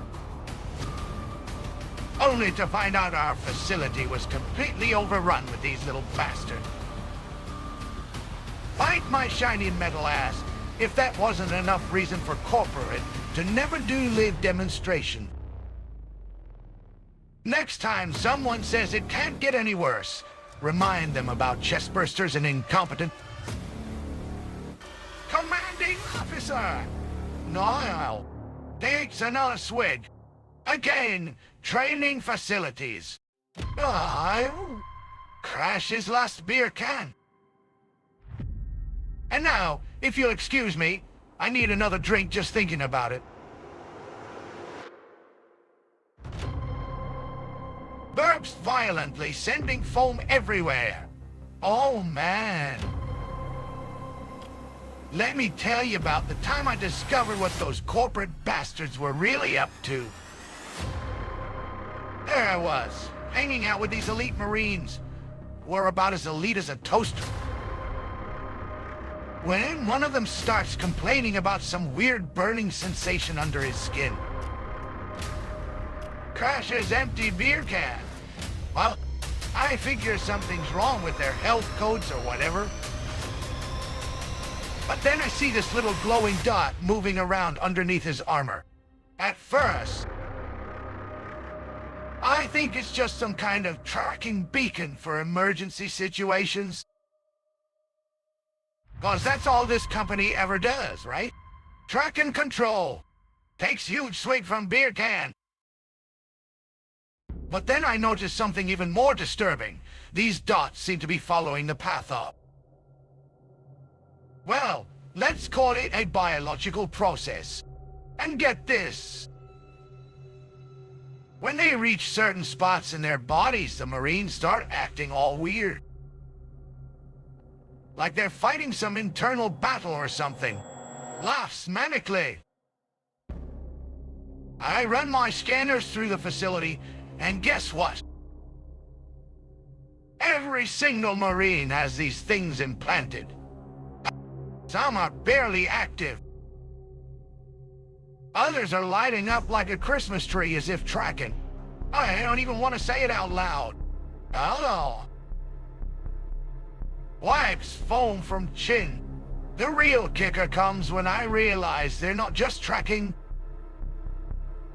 They're monitoring the infestation process itself. These corporate jerks weren't trying to save anyone. They were conducting some kind of sick experiment on living Marines.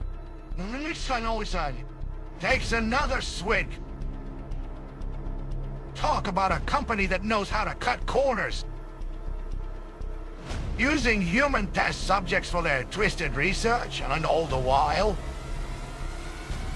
those poor bastards think it's just regular health monitoring. Perhaps again. Bite my shiny metal ass if I wasn't disgusted enough by then. But here's what really hits home. They were so focused on their data collection that they forgot about basic human and robot. Even when they knew the danger, they kept implanting more trackers. Right? Exam. Austin Peter. Takes last swig and crushes can. There's always some slimy company out there doing God knows what to people's bodies in the name of will. So next time someone talks about corporate responsibility, just remember, profit. Make sure your health codes are up to date because those trackers might be the least of your yo. And if you're a Marine working for these pricks' worries, us. stands up and flexes metal arms. Now excuse me while I go find some other way to blow off steam. And cause this company's definitely not paying enough for their experimental subject.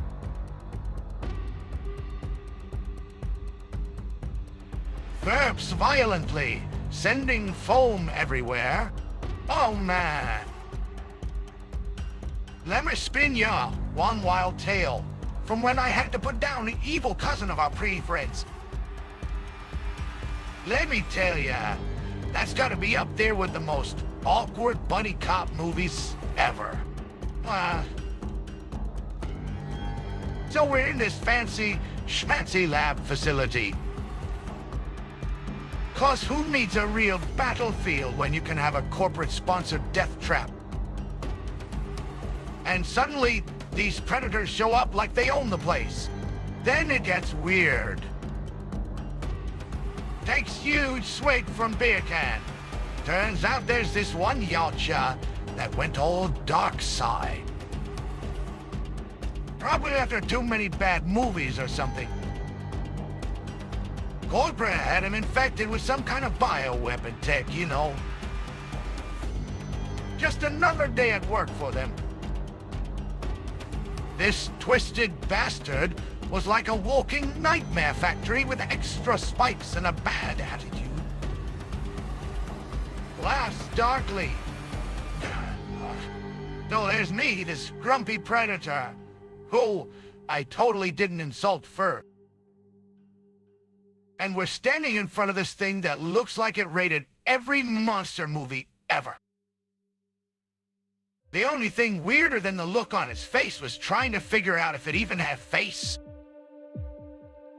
Takes another swig.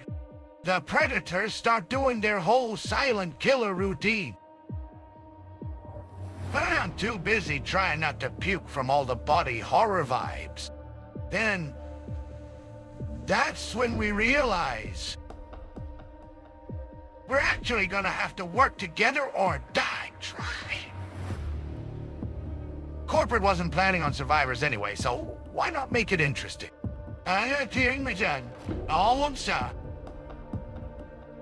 Wipes foam from chin. The predators were all silent assassination, but when that thing started throwing acid globs like...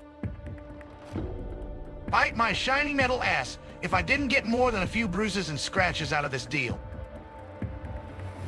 A drunk chef, we both had to improvise. No. Burps again?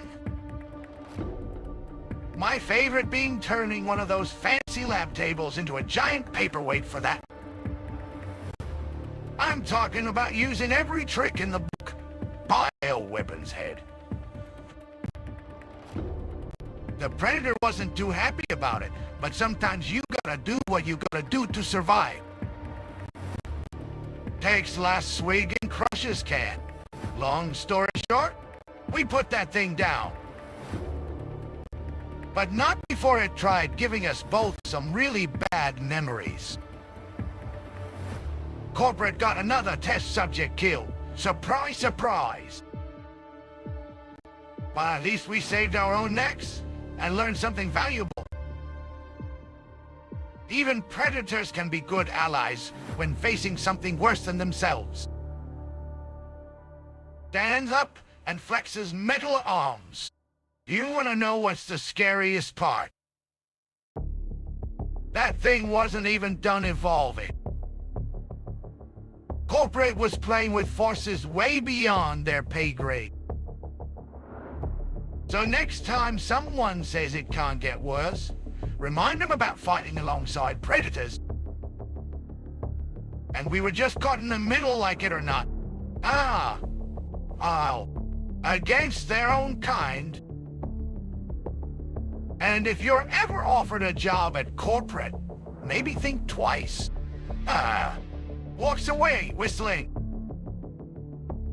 Bite my shiny metal ass if that wasn't one of the weirdest days in this robot's life. Burps violently, sending foam everywhere. Oh man, Paul, man. That's gotta be one of those you can't make this shit up moments. So there I am. Thinking some corporate goon is just trying to weaponize more freaky alien slime. 'Cause that's all they do around here. And then bam! The biggest curveball ever thrown my way. Vamos. Gosh's empty beer. Cow. Turns out this black goo wasn't even in the same ballpark as a weapon. It was like an ancient cure-all that predated everything, including time itself. I mean, we're talking about something so old it probably saw dinosaurs wearing togas. Takes huge swig from beer can. They were all, ooh, look, a shiny new weapon, while the real deal was sitting there like an ancient. Corporate had their heads up their asses big enough to miss what the stuff actually was. Key nobody could read. Ah. Key. Lost darkly. The moment I realized it, it hit me like a ton of bricks. Or in my case, a ton of beer cans. This goo wasn't trying to kill us. It was actually fighting something way older than our puny human wars. It was like finding out the plague was actually trying to cure cancer. But nobody knew how to read its instructions manual. I know. Oh, wipes foam from chin. Ah. The whole thing made me wonder. What other ancient cures are sitting around in corporate facilities? Probably enough to fill several warehouses with stuff that could revolutionize everything. But no. They're all too busy looking for the next big weapon. 'Cause that's their specialty, right? I know. Takes another swig. All that time thinking another day at corporate, while this thing was silently trying to save. Bite my shiny metal ass if I wasn't feeling like a complete idiot before this revelation. Everyone from something way worse than itself. Not such, right. Burps again. So yeah. Turns out sometimes the weapon isn't the bad guy, and the cure isn't what it looks like. But who's gonna tell corporate that? Definitely not me. I've got better things to do with my time. Well, yeah. Takes last swig and crushes can. Next time someone talks about ancient cures being dangerous weapons, just remember,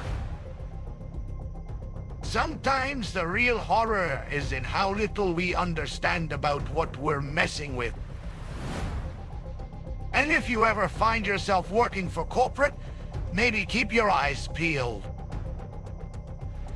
There might be something way more important hiding behind all that shiny new tech.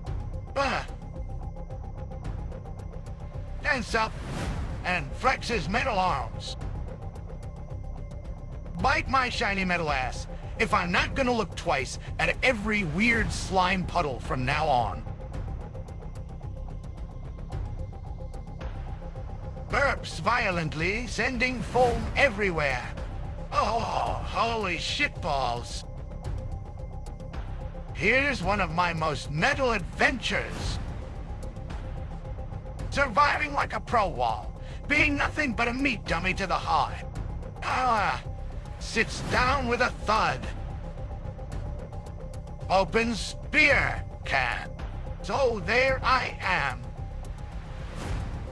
Hanging out in this corporate lab facility when these space bees show up. Everyone goes nuts. Running around like headless chickens trying to kill these hostile hives. Viewing on this door. Classic corporate panic response. Why? Overreacting to something that's actually trying to make friends. Crashes empty beer can. But me, I figured out a different strategy. When they start spraying neurotoxins and everything starts getting all green and gooey, I decide it's time for some Bender-style problem solving. So what do? Lay down on the floor like I'm already dead meat. 'Cause that's exactly how these corporate drones are treating me anyway. Takes huge swig from beer can.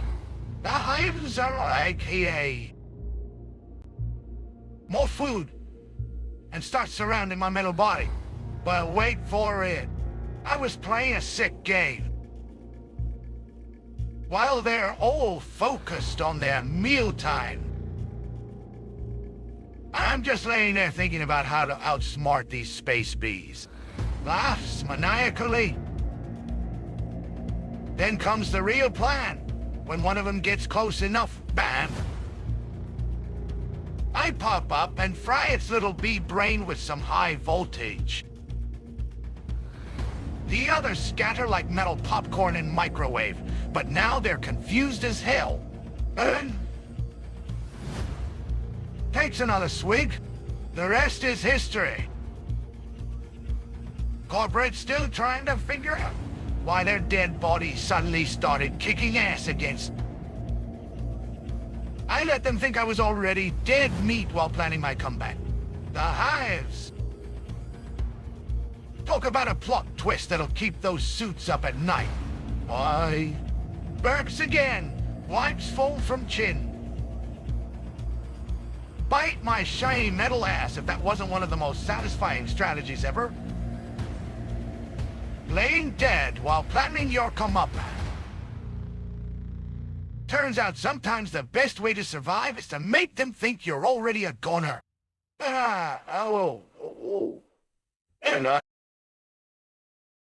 Takes last swig and crushes can.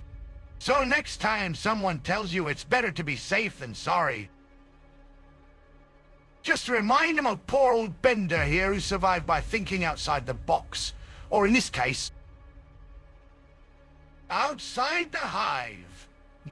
Lily, not her. A little.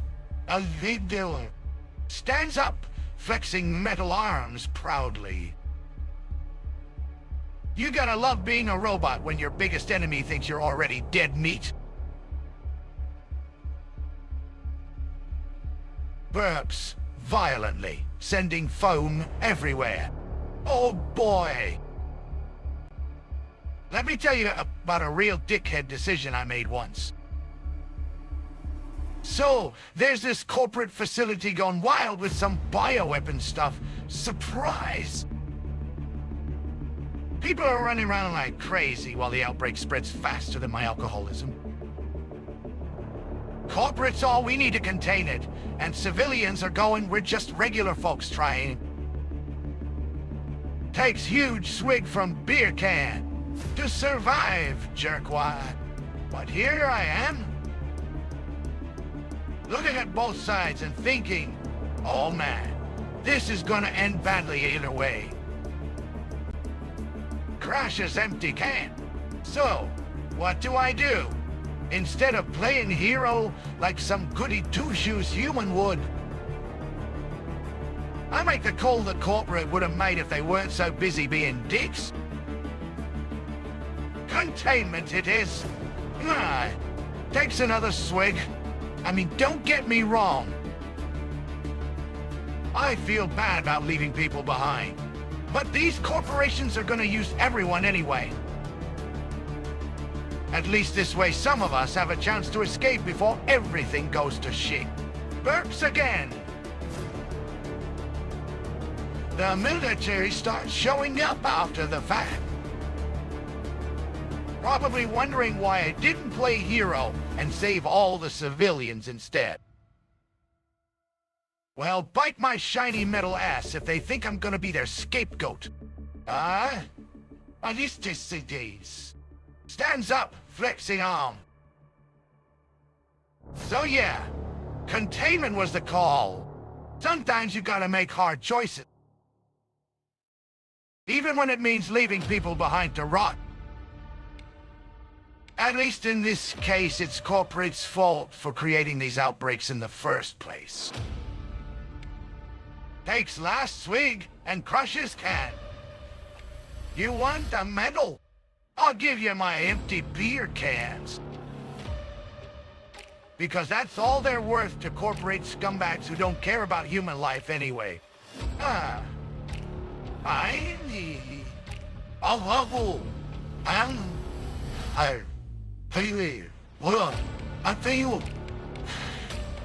Cats.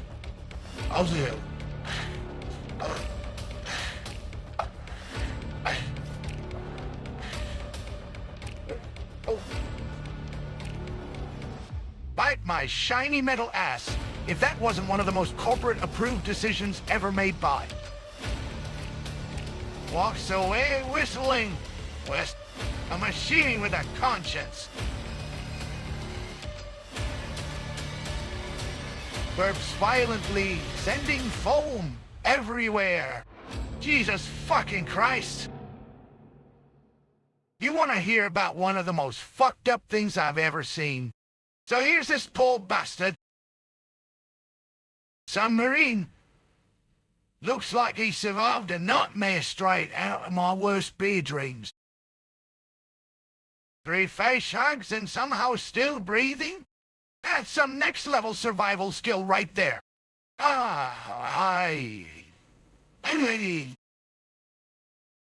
Takes huge swig from beer can.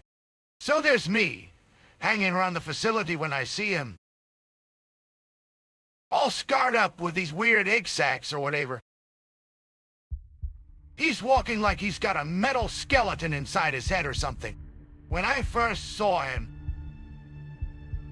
my brain almost short-circuited trying to figure out how that was even possible. I see. Crashes empty beer can. Corporate security comes running in like usual. Intruder alert. Alien threat detected. But this time it's different. They're looking at a human with 3 chest bursters growing inside him. I mean, come on. Even I knew better than to mess with that kind of biology. Wow.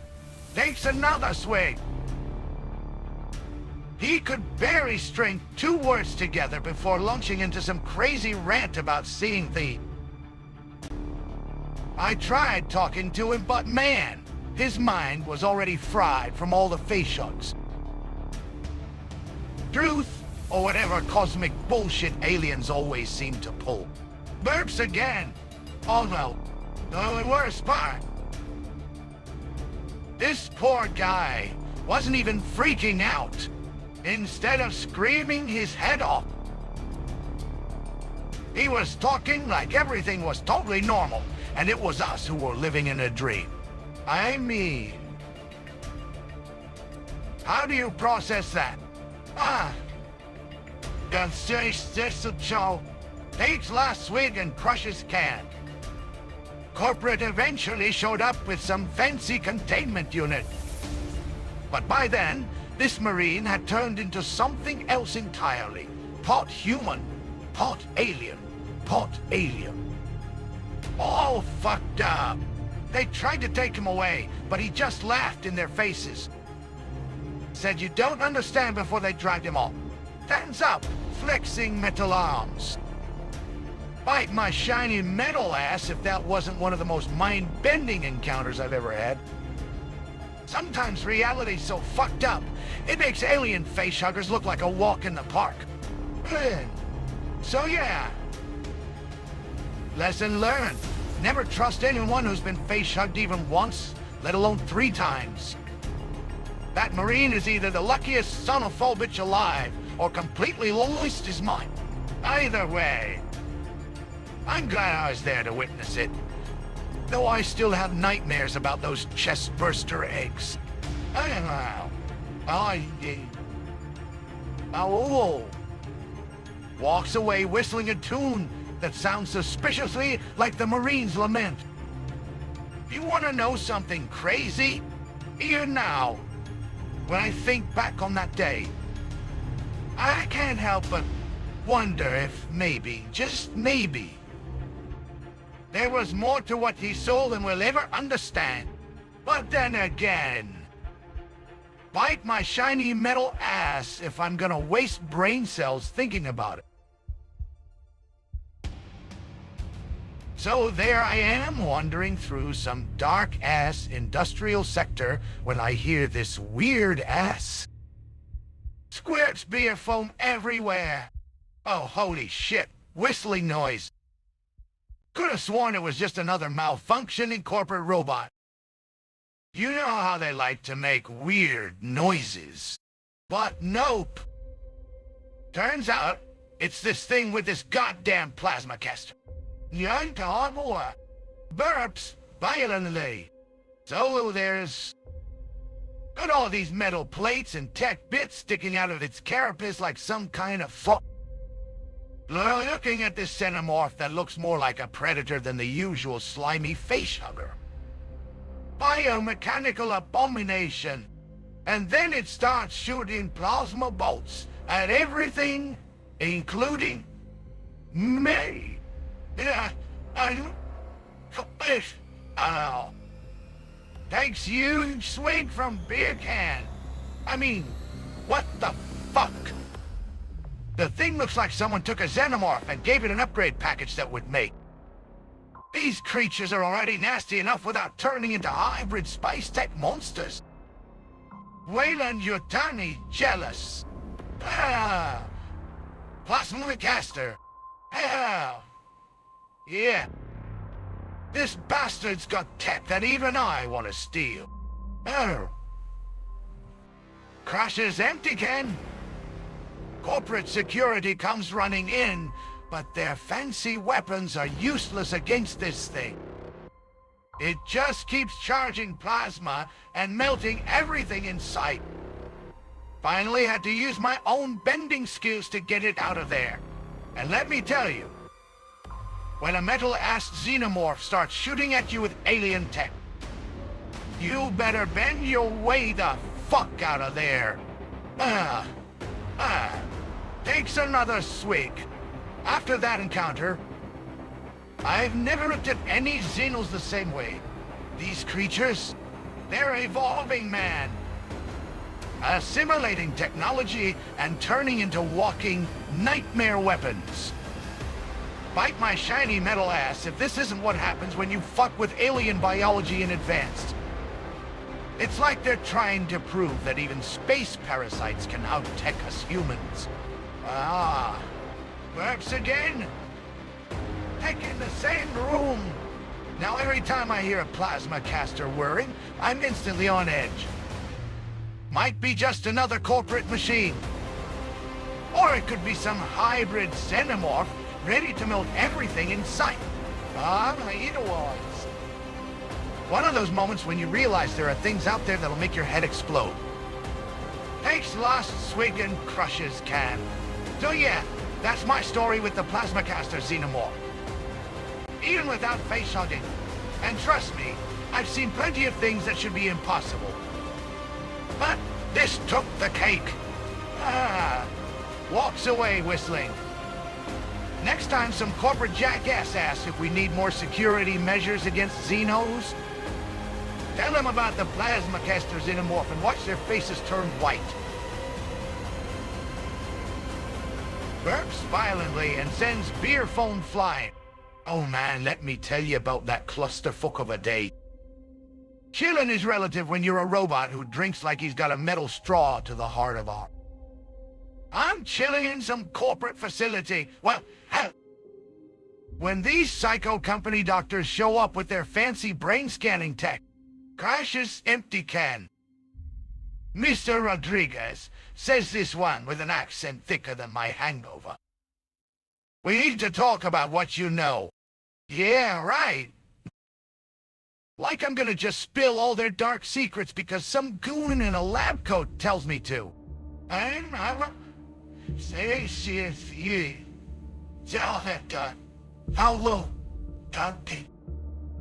So there's me strapped down to this metal table, while these corporate dickwads try every trick in it. Takes huge swig from beer bottle. The book. Bright lights, loud noises, the works. They think they're getting somewhere. Police. I've seen better interrogation techniques at a drunk bar fight. Burps again. But for it. These psychs aren't just running standard tests. They're actually trying to break into my consciousness. Like some kind of robot exorcism or whatever. And you know what's worse? Their tech is getting close enough that I can feel them scraping around in the back of my mind.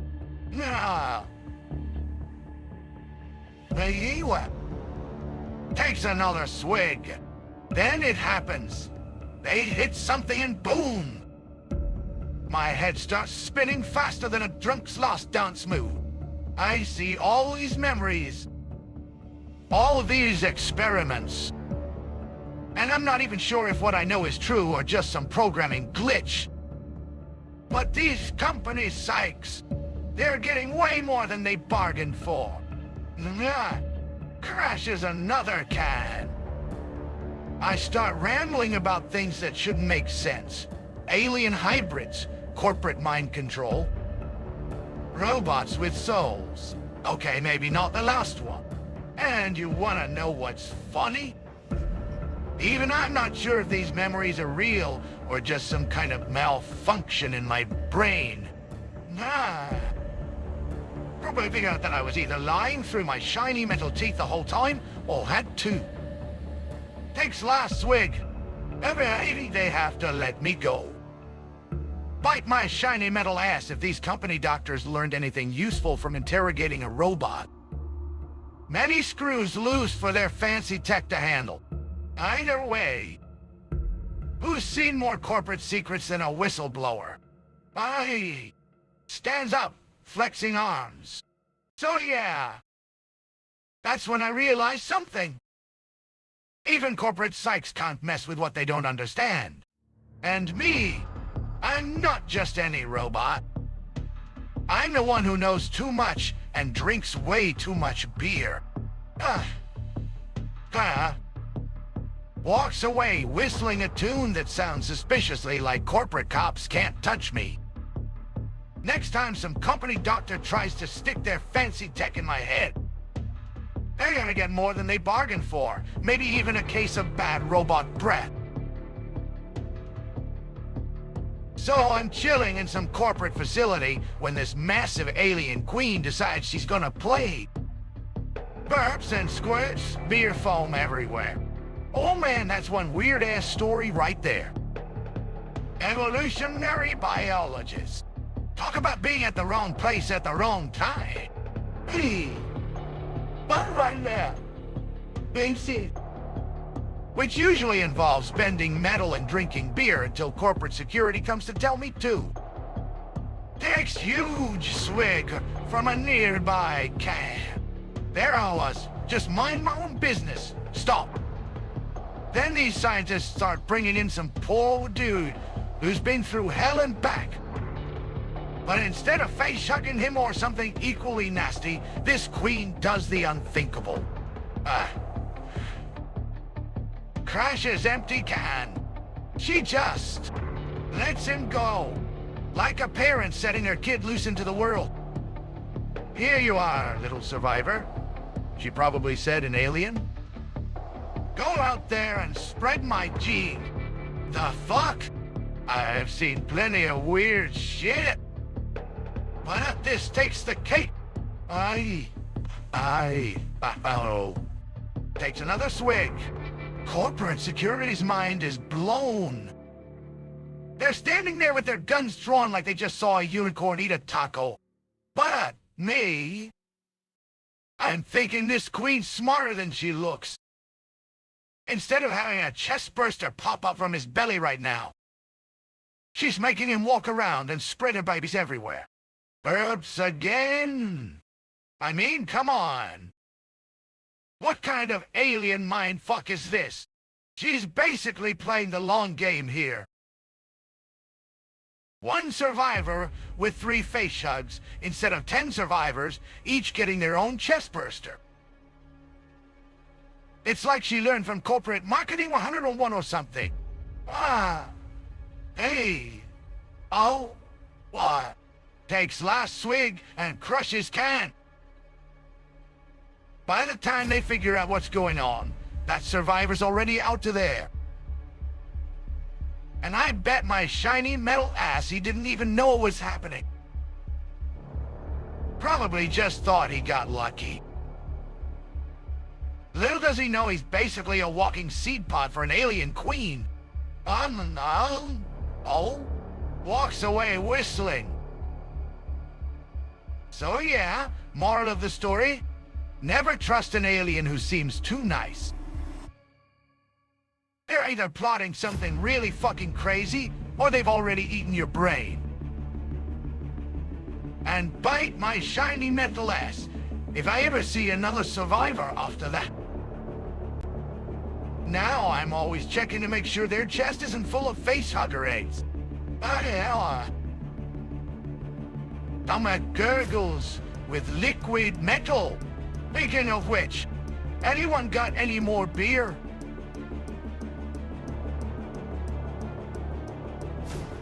Burps and squirts beerful. Oh shit, let me tell you about that clusterfuck. So there I am in this ancient-ass engineer place. Looks like they built it with more math than sense. These halls twist around like someone poured concrete into a pretzel maker. And just my luck. Something's hunting me through these passages. Crashes empty can. Or at first I think it's just another xenomorph. Like, oh great, the usual nightmare. But nope. This thing moves different, feels different. Like it's not even alive in the way we understand living. When it's close enough to hear my heartbeat, it makes this screech that sounds more like a computer error than anything organic. Takes huge swig. So there I am. Trying to outbend these ancient engineer walls while some abstract nightmare is hunting me. My metal brain's working overtime. Bender, bend this. But every time I make an exit, it's already waiting. And let me tell you something about engineers. Their architecture, it's got more logic than a corporate meeting. Burps again. I'm thinking this is impossible. These walls aren't even bending right. That's when I realize this thing isn't just hunting me. It's hunting the pattern itself. Every time I change the topology of my escape route, it adapts like some kind of quantum hunter that exists in all paths at once. Takes another swig. After what feels like an eternity of dodging both xenomorphs and this weird-ass mathematical. Finally, monster, I spot a weakness. The engineers left one passage less logical than the other. Like they forgot to apply their own fucking rules. Crashes another can. I make my move. Bend that section faster than any corporate drone's reflexes. And holy shit if it doesn't work.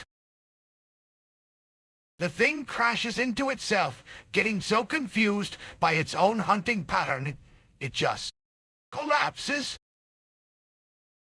Or maybe it was never there in the first place. I'm not even sure which is more terrifying.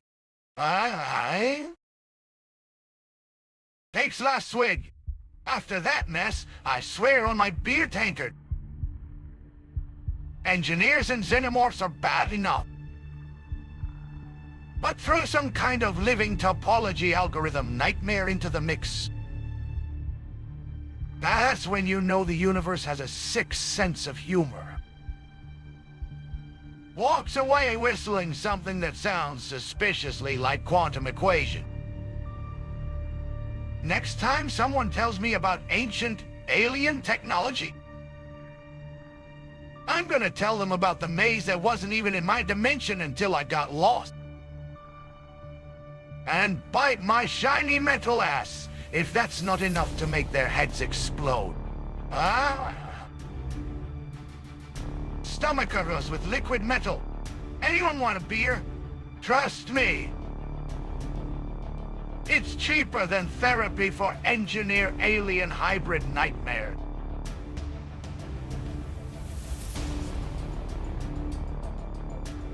Burps and sends beer foam flying. Oh man, that's one of my favorite screw-up. So there I am. All ready for this sweet alien honey hunting mission. Got my metal arm fully loaded with bendy tools and an extra case of beer, because why not? The dropship pilot's giving me all these professional "we're gonna land safely" vibes. Crashes empty can. Then we hit some turbulence, right? And this jerk face just keeps saying things like "don't worry." I start getting suspicious when he starts quoting corporate safety manuals with more enthusiasm. The crash protocol is designed to maximize survival. Maximize my ass, then a robot on crack. Takes huge swig. Yeah. So there's me in the back, drinking beer and thinking, something ain't right here. And guess what? When we finally crash, bam! Right into this hive chamber. My whole ship's bent up worse than my moral compass. That's when the pilot gets all twitchy and starts muttering stuff about primary directive and... But at least I can see these face hunters crawling all over everything. Dalton? AP, perhaps again. Once again. Oh, wait, see. Maximizing breathing potential. Oh, hell no. Some corporate scientist must have programmed this synthetic to crash us straight into a hive. They think they're being smart, but what happens next? Oh, yes. Takes another swig. I am so pissed I start bending parts of the ship just to make noise. Trying to wake up any human survivors. It turns out my pilot's got a little emergency protocol in case there's still living meat around. He starts shooting facehuggers like it's a skeet shoot. Right, well, crashes can. Between my beard breathing and his emergency cannon fire, we actually managed to get the remaining crew off alive. Not that any of us will ever forget the ride of our lives. Aye. Takes last swig. So yeah. Moral of the story. Trust your gut when it feels like your pilot's got an agenda. And then bite my shiny metal ass if I ever get stuck on another corporate suicide mission without backup. Even if they're just following orders, plans. Walks away, whistling robot warfare tunes. Just a drunk robot with too much beer and a metal arm that doesn't take orders from anyone but... You want to know what saved us in the end? Not some fancy corporate tech or alien science. Himself.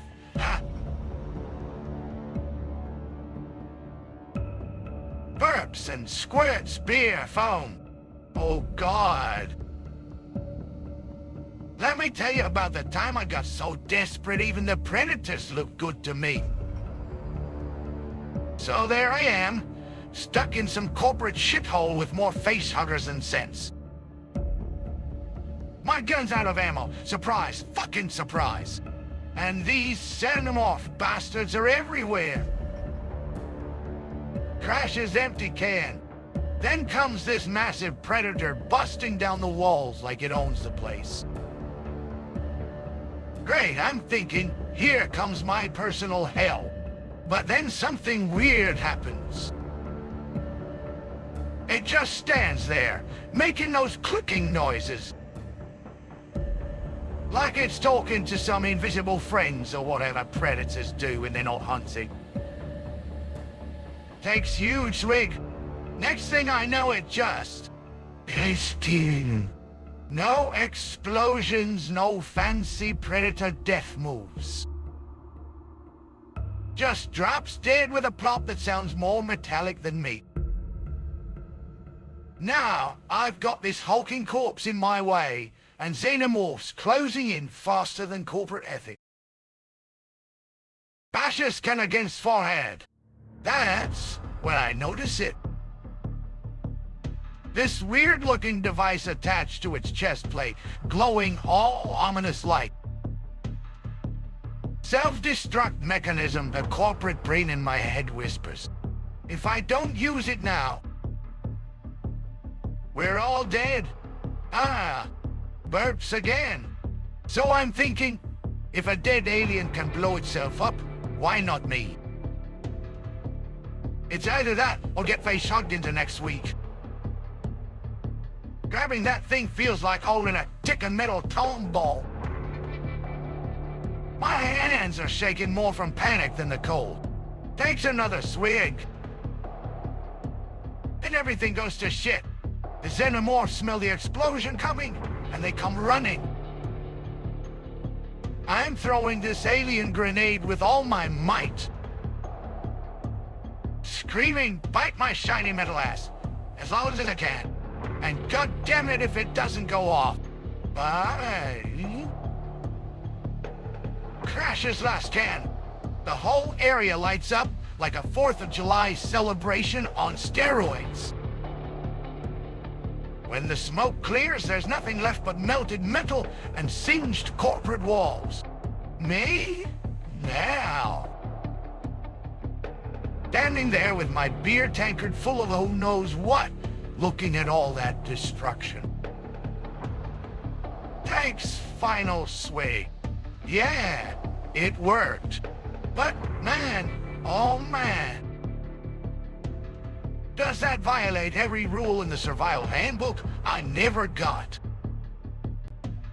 Using a dead predator self-destruct as a weapon. Talk about corporate suicide protocols gone wrong. Walks away, whistling some death metal tune. Lesson learned, if you're gonna die anyway, at least make it interesting. And bite my shiny metal ass if that's not the most ridiculous thing I've ever done. Next time someone tells me don't touch the alien tech, I'm just gonna laugh in their face. What? Stomach gurgles with liquid metal. Anyone got more beer? My metal soul needs something to wash down this victory. Or is it defeat? Whatever. Pass the beer. And let's forget about that whole clusterfuck.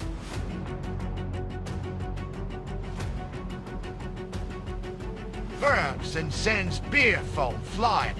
Oh, hell yeah. Let me tell you about one of my finest moments. So there I am.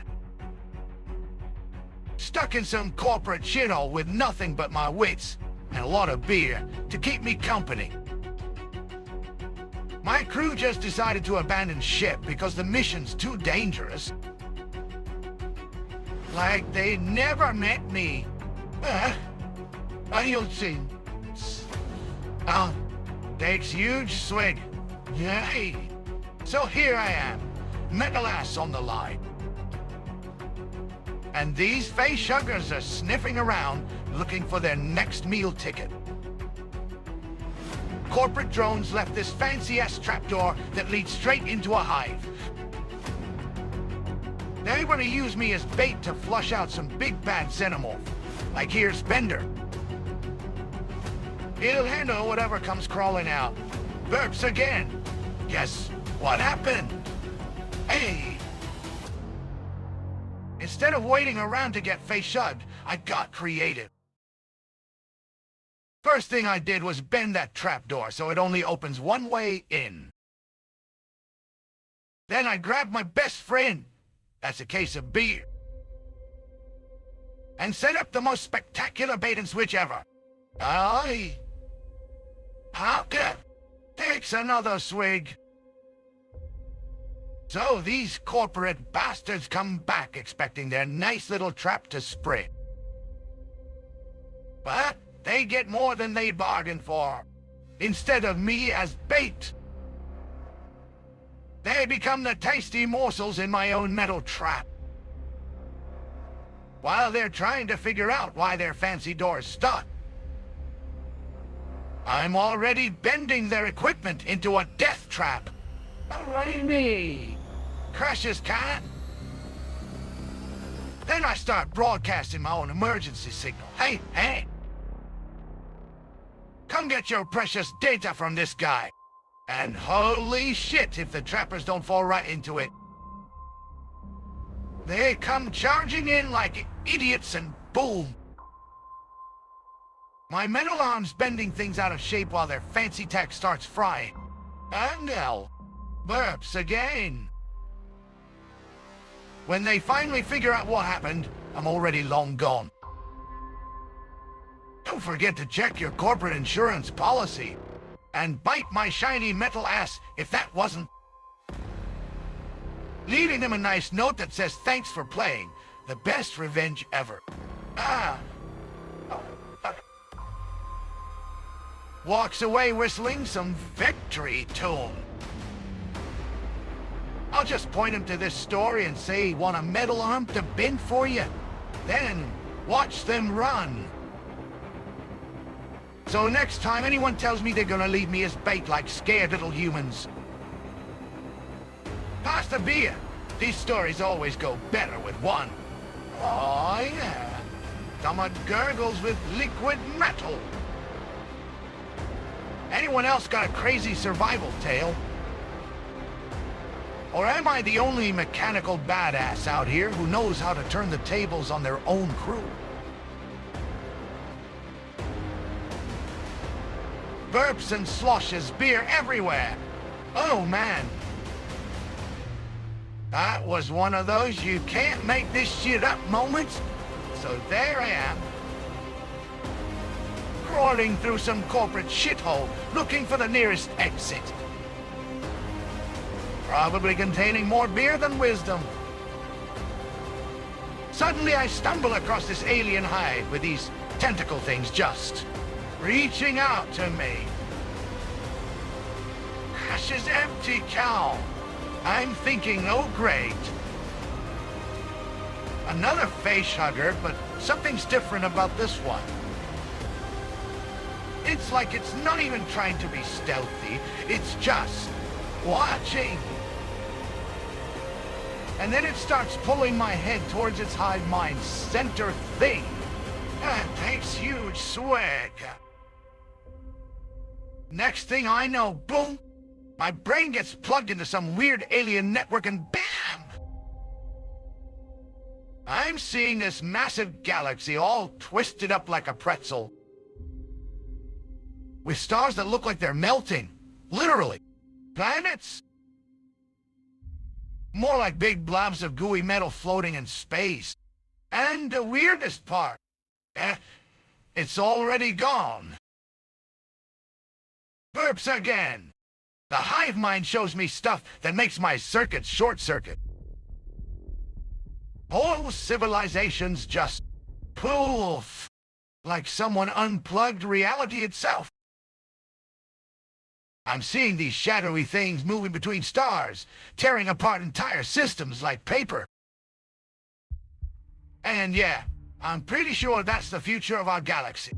Takes another swig. But wait for it. The hive mind starts playing this cosmic joke on me. It shows me all these alternate realities where different choices were made. In one, humans became space dolphins, and in another, corporations just took over everything so fast they forgot they're not human anymore. Well, crashes can. And then comes the big revelation. That galaxy I saw. It's our future if we don't get our shit together. But also it's our past. Same thing happening in reverse. A time loop of destruction and rebirth. Bash forehead with empty can. When I finally snap back to reality. My mental mind is so fried I'm seeing quantum fluctuations. But here's the kicker. The hive mind gives me something else. This weird alien tech that's like a map showing where all these alternate realities converge. And guess who it points to? I don't know, Hixie. How big, teeth show. Burps again and grins. Me, myself, in every timeline. In every version of reality, there I am, bender-bending Rodriguez, living quantum superposition. Not just a beer-drinking robot anymore, but something more. Paradoxical, dot pile. Takes final swig. So yeah. That's the time this alien hive mind decided to use me as its cosmic joke. And bite my shiny metal ass if I'm not still trying to figure out what they were laughing about. Aye. Walks away whistling quantum physics equations set to heavy metal. Anyone else got a story that makes less sense than the multiverse? Pass the beer. I need something to wash down all this existential soup.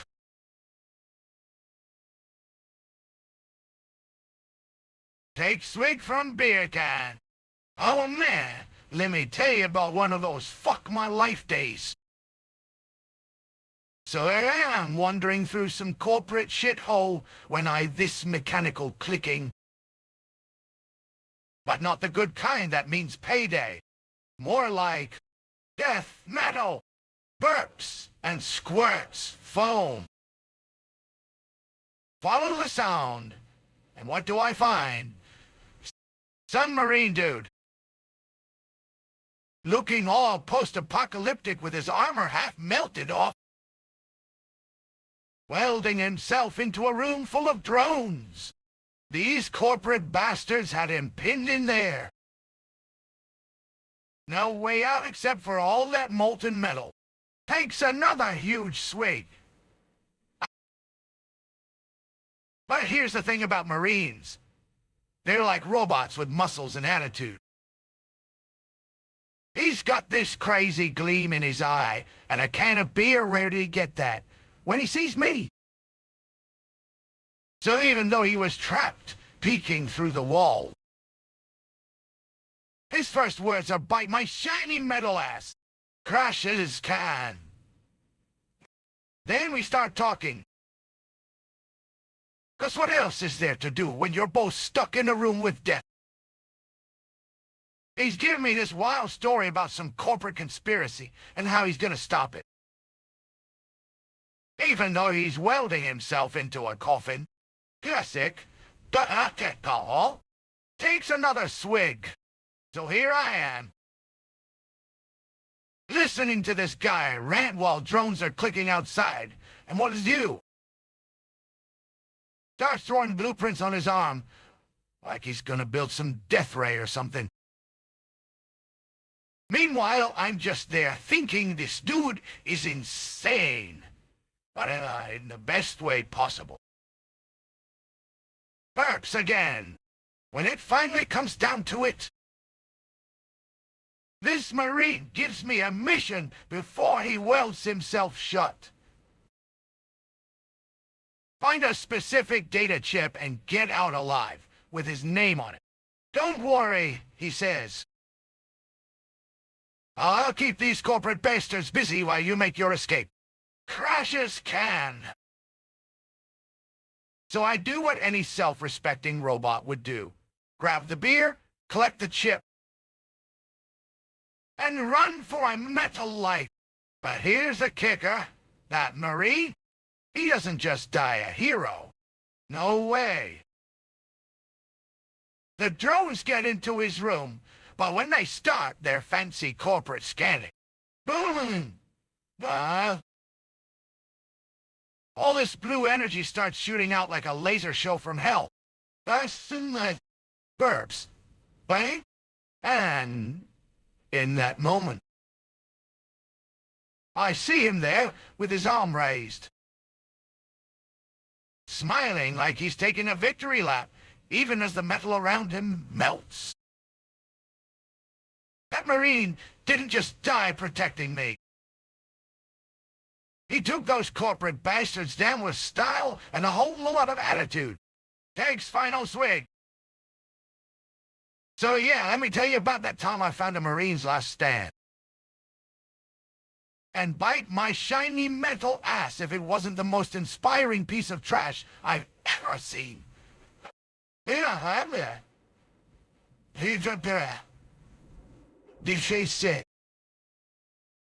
Walks away whistling military tunes turned into death metal riffs.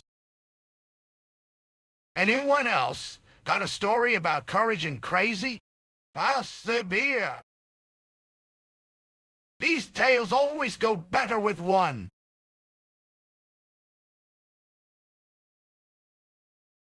Burps and gurgles beer.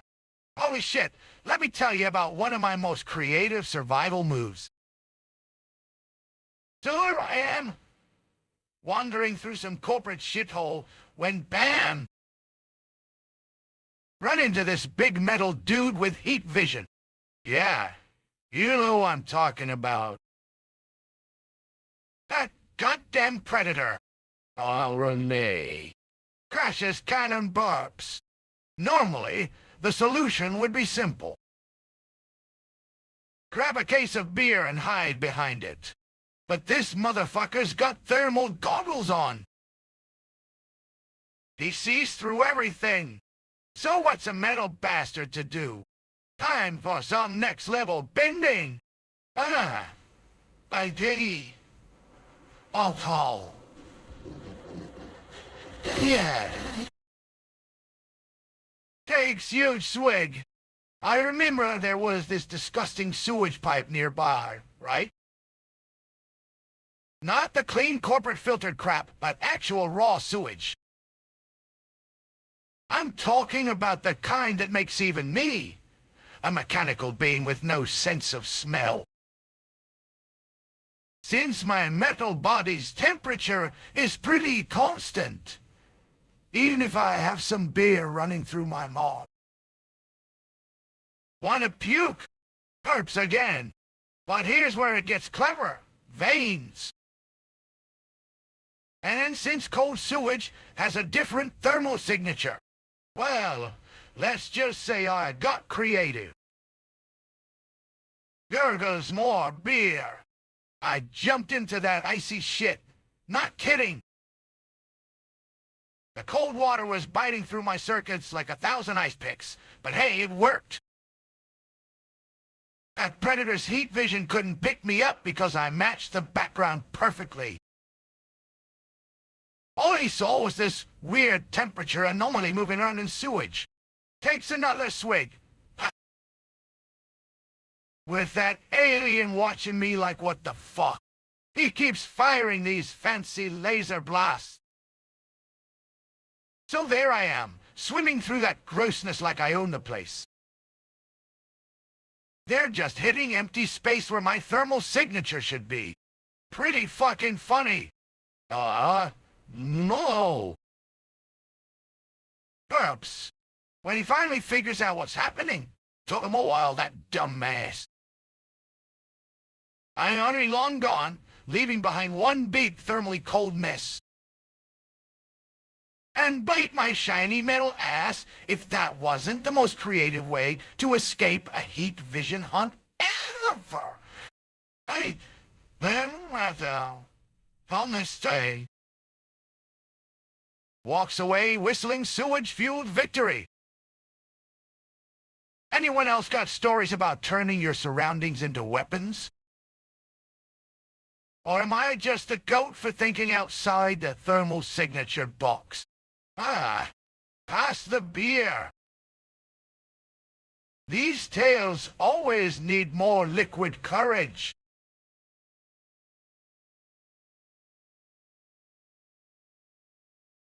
Burps and squirts beer foam. Oh man, that's one story I'd like to forget. But here goes. So there I am at the warehouse, supposed to be bending some metal bar, when suddenly my circuit starts screaming something smells wronger than usual. Takes huge swig of beer. So I'm crawling through these crates marked luxury gift sets, and what do you think's inside? Not fine crystal or whatever else rich pricks love. Nope, it's these goddamn alien eggs. And the little tags say things like property of Warlord X, to be activated by authorized. Looking all pristine in fancy packaging. Personnel only. Ponce Nick DJ. Now I'm her. That hop. I'll see. I did the shit short away. Burps again. Needless to say, the company's turning bioweapons into corporate Christmas presents. But what's even more fun? My processors went into overdrive. I'm thinking, bite my shiny metal ass up. These weren't just regular xenomorph eggs, they were engineered versions. Some with special features like acid blood or super strength. Corporate bastards must have been working on this for years.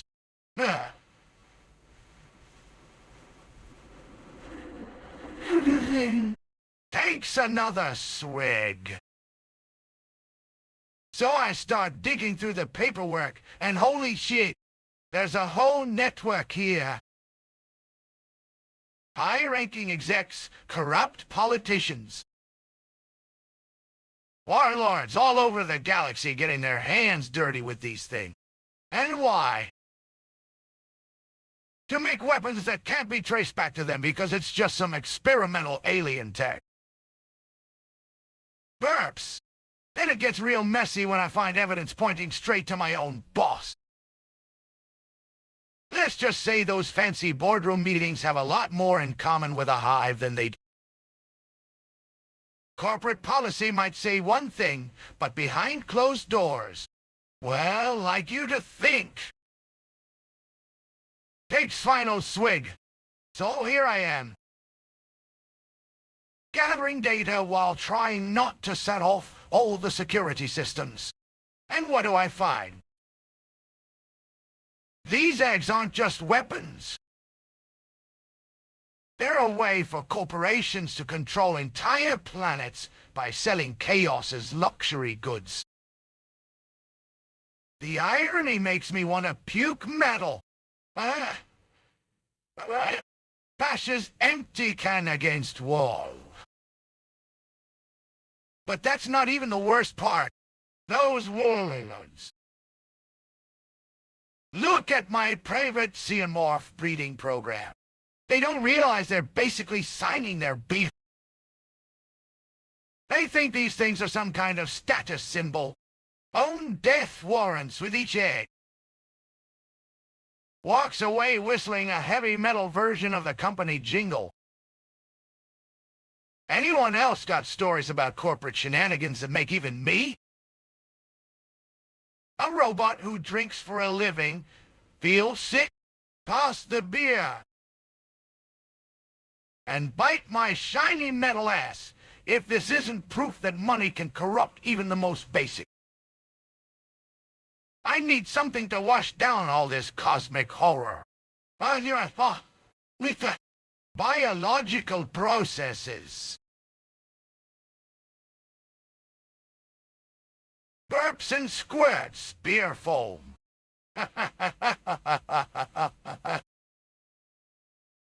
Let me tell you about one of those I'm gonna die days that didn't quite pan out.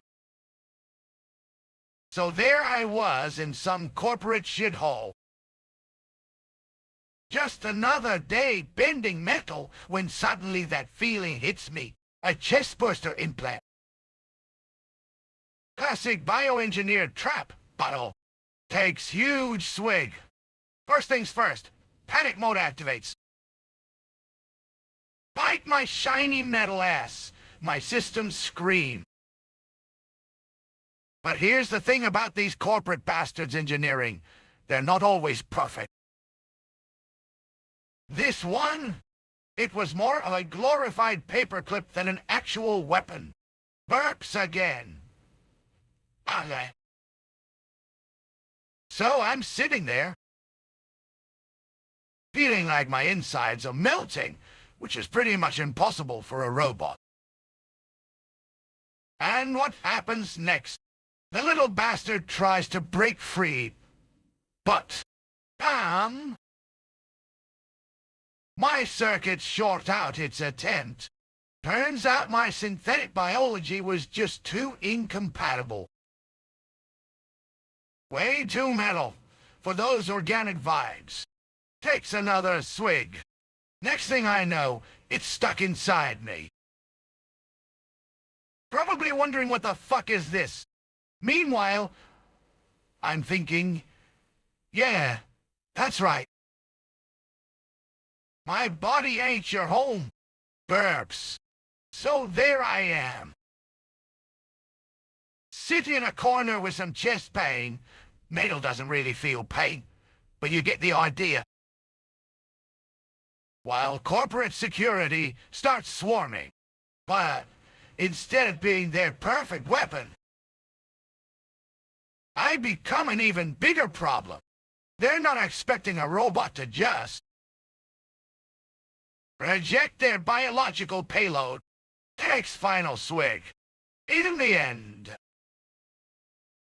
they have to send in a special team, probably some fancy Dr. Bots, and bite my shiny metal ass if that wasn't the most entertaining way to survive corporate.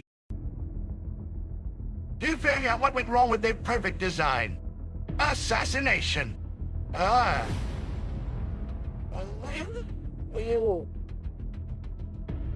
Walks away whistling a death metal version of a nursery rhyme. Anyone else got stories about surviving because you're just too metal for those organic bastards? Toss the beer. These tales need more liquid courage.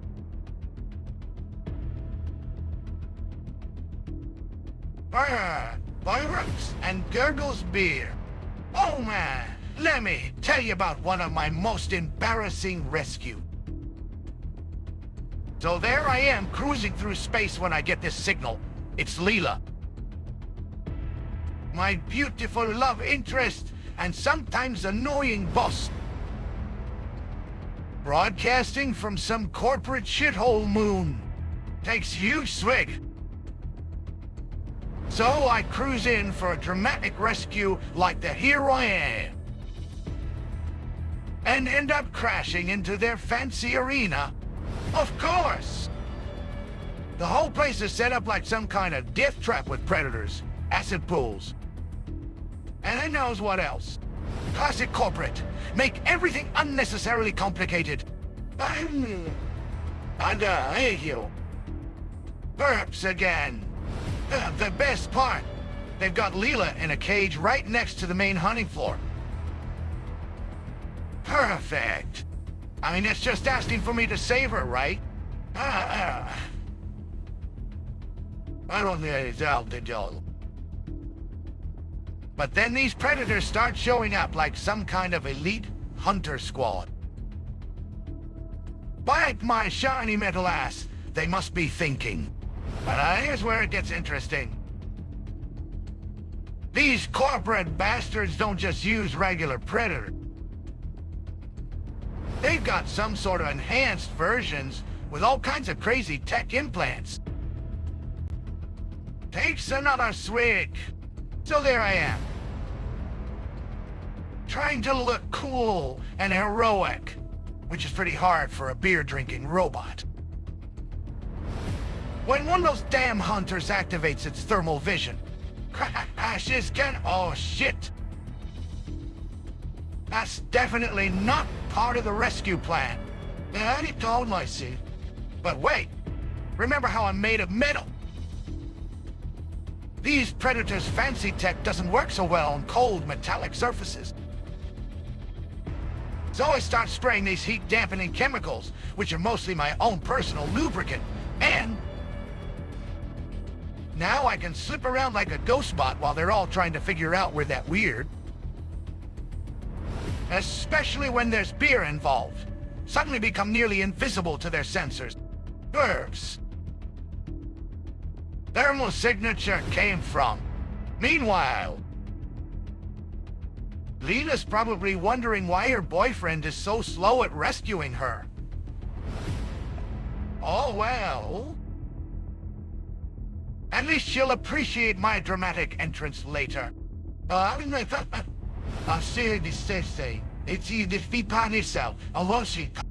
Takes final swig. So after some fancy maneuvering and plenty of beer-powered acrobatics, I finally bust Leela out of there. We make our escape through the sewers. Yeah. Again with the sewage, but it works every time. Ah. Walks away whistling a death metal version of a romantic ballad. Anyone else got stories about corporate death traps? Pass the beer. These tales need more liquid courage. And bite my shiny metal ass if that wasn't the most dramatic rescue.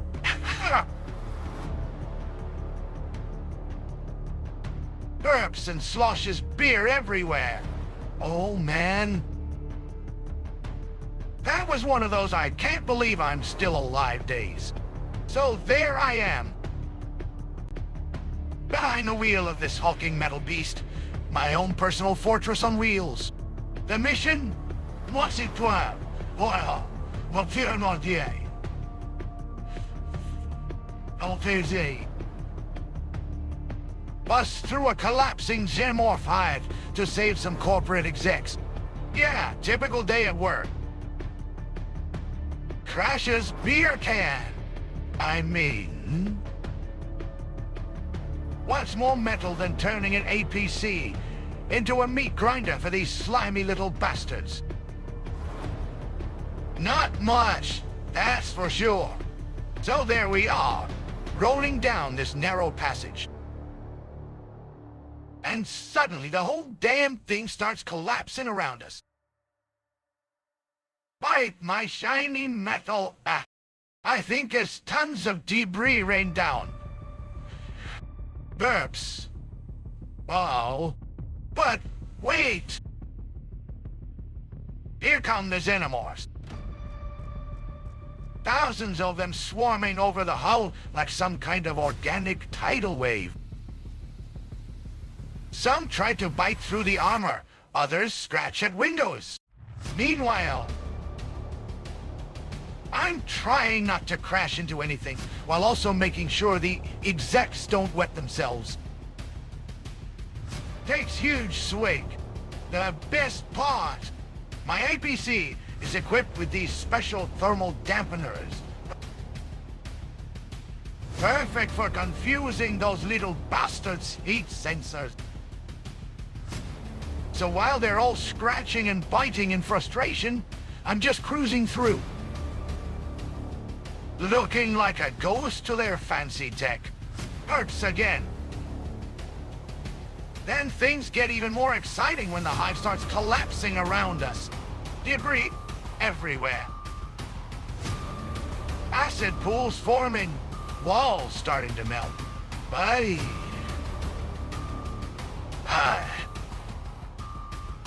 Who needs a clear path when you've got armor plating? I just keep pushing forward. Using the falling structures as cover and occasionally turning the APC into a battering ram. Takes another swig. Finally, we burst through the other side. Covered in acid burns and sticky organic matter. Those execs are shaking so hard, they look like they're about to short circuit. But hey, at least I got them out alive, right? Walks away whistling a death metal version of It's a Small World. And bite my shiny metal ass if that wasn't the most chaotic rescue mission.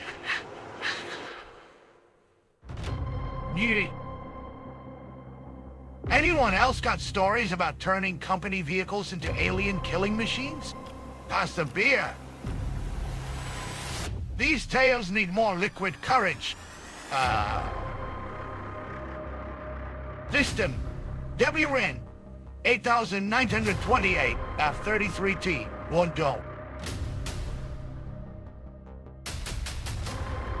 Casually hanging off the edge of some corporate shithole's escape pod when who shows up but one wolf? Burps and adjusts spear goggles. Oh man, let me tell you about this one. So there I was. Mean-assed predator champion. Bite my shiny metal ass. He probably thinks. But let me tell you something. Predators out nothing on a drunken robot with. Hey, Manuel, crushes can. Both hanging off this pod that's trying to stay in one piece as it rams through the atmosphere like. My circuits were sparking and my beer was sloshing everywhere. I keep a cold one handy for. So here we are, some kind of cosmic death sled. Emergencies. While this predator's thermal vision is probably getting all confused by my metal body. Takes another swig. The best part, while he's trying to figure out how to slice me up.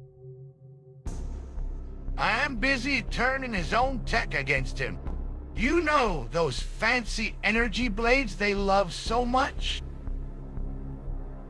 Well, metal conducts electricity, right? So every time he swings, I'm channeling the atmospheric interference through his weapon. It's like watching a dog chase its tail, entertaining as hell. Oh. Perhaps. But wait, there's more. The pod starts breaking apart around us. Debris is flying everywhere, and by everywhere, I mean right past my nose. But hey, I'm sliding across the hole like a metal snake while he's trying to keep his balance on this death. That gives me cover to maneuver. Ride. Takes final swig. Finally. In one of those perfect moments where chaos and beer-fueled genius align. Then it's just a matter of flipping the pod so he crashes into the superheated plasma outside wire. I managed to get behind him and use my own heat vision, courtesy of corporate sabotage, to blind him. I make my escape. Walks away whistling a death metal version of Somewhere Over the Rainbow. And bite my shiny metal ass if that wasn't one of the most metal tools ever. Anyone else got stories about surviving because you're made of metal and filled with attitude? Pass the beer. These tales need more liquid courage.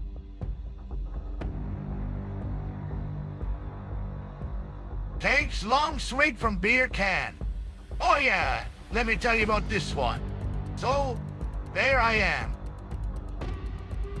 Dressed up in this fancy-ass suit that smells like money and sweat. Trying not to trip over my own feet. Weyland-Yutani's Elite Gala. The kind of place where even your shadows have titles. Burps loudly.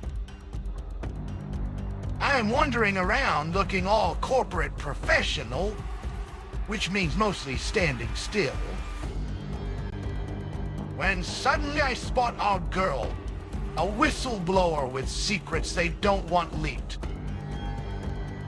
But here come these suits trying to drag her away like she's some kind of defective product. Oh shit, I mutter. Here comes the real party. So I do what any metal-ass robot would do. These Weyland bastards are so busy being important, they don't notice a perfectly good beer can. Get up close and personal. Sitting right next to their heads, which is me. I grab our girl and make my way out. But of course they send their security team after us. Crashes another can. Metal ass alert. Everyone's too busy trying to figure out who I am, then nobody notices me pulling off one of these. Metal ass incoming. I announce in my best CEO voice as we run through the crowd. Perfect heights. Height. There's nothing more satisfying than watching those corporate pricks realize they just got owned by it. And then let me tell you, some robot with a beer problem. Bite my shiny metal ass. Well, I holler as we make our escape through the ventilation system.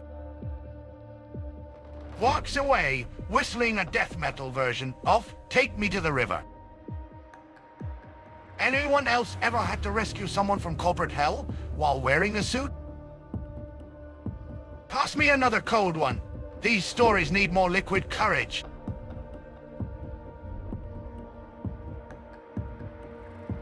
Burps and swallows beer. Holy shit, man. That was one hell of a day at work. So, there I am. Got this broken-ass power loader that's about as useful as a toaster in space. And right next to me is some goddamn Praetorian queen who thinks she's all hot stuff. And then there's this bomb timer ticking down like it's mocking me. I know I'm balking. Metal-ass motherfucker! I scream at the timer, you're not getting away with this! Trying to hold off this giant xenomorph while reaching for these delicate wires inside a fusion. Crashes beer can. So here we go. Reactor. The power loader keeps glitching like it's having an existential crisis. But hey, what's new? I just use it as a makeshift weapon when needed. The Praetorians all, I'll just eat through metal, and I'm thinking, fuck you. So will your face. Meanwhile, my hands are shaking from the radiation exposure, which is totally gonna kill me later. But, man, am I going out in style. Hey, what? Oh. Takes huge swig. So there I am. The Praetorian keeps charging at me, and I'm just throwing power loader punches like I'm trying to. Arms all tangled up with wires like some kind of mechanical Christmas tree gone wrong. Play tennis with a wrecking ball. Bite my shiny metal ass. I yell every time it tries to swipe my head off. And you know what? It actually works. The shock of hearing a robot curse in Spanish throws it off balance. Ah, live at ye. Burps again. Finally, after what feels like an eternity, and probably was. I get that last wire clipped just as the Praetorian's head comes crashing down. The bomb goes off. But since it was in the reactor already, well, let's just say there's a new crater on Mars named Bender's Beer Can. Walks away, whistling death metal version of my way. Anyone else ever been forced to defuse bombs while fighting giant monsters? Pass me another cold one. These stories need more liquid courage. Burps and adjusts beer goggles. Oh man, let me tell you about this one. So there I am on some ice cube in space with these humans who keep calling me leader. Like that's my job or something. They're all frozen up like their balls were stolen, which they probably weren't. And here come these predators thinking it's time for a trophy hunt. Takes long swig from beer can. First thing I do, start drinking, obviously. But I gotta figure out how to turn this into my kind of party. So I tell them, listen up. Meatbags! If we're gonna die, we might as well have some fun with it. And boy did they listen. Beautiful on the Satan Barbar. Crashes can. I repurposed their garbage disposal system into a giant blender. That's all space tech is anyway. Just giant blenders. And their water purification plant becomes my own personal beer fountain.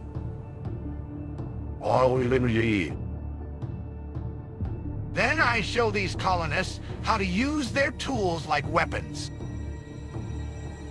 They're using mining equipment against predators. Talk about bringing the fight home. It's just another beer-drinking body with fancy clothes. Then I start throwing my half-empty.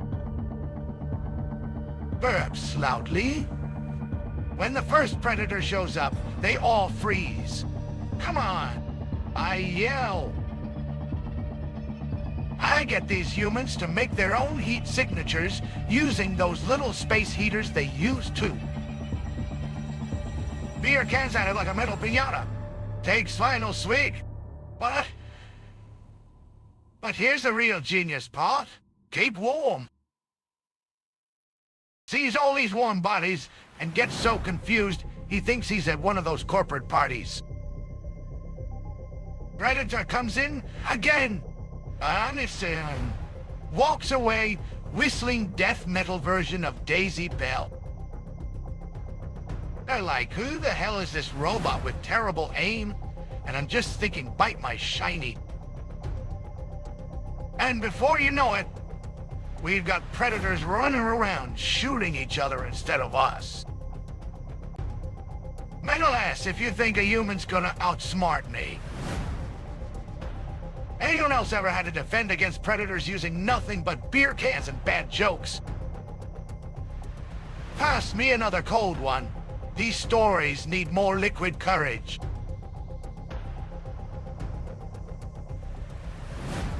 Burps and belches in unison. Oh yeah, let me tell you about my greatest adventure. So, there I am. Sitting behind this fancy-ass alien console that probably costs more than a whole colony world. Got myself one of those Predator ships, you know.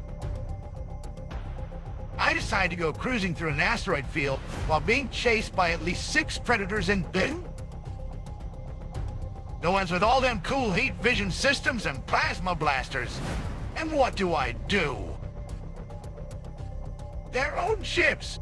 That's how much fun I was having.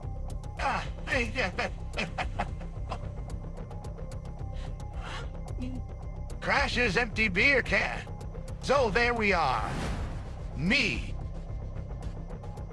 The ship, and all these asteroids trying to become my new home.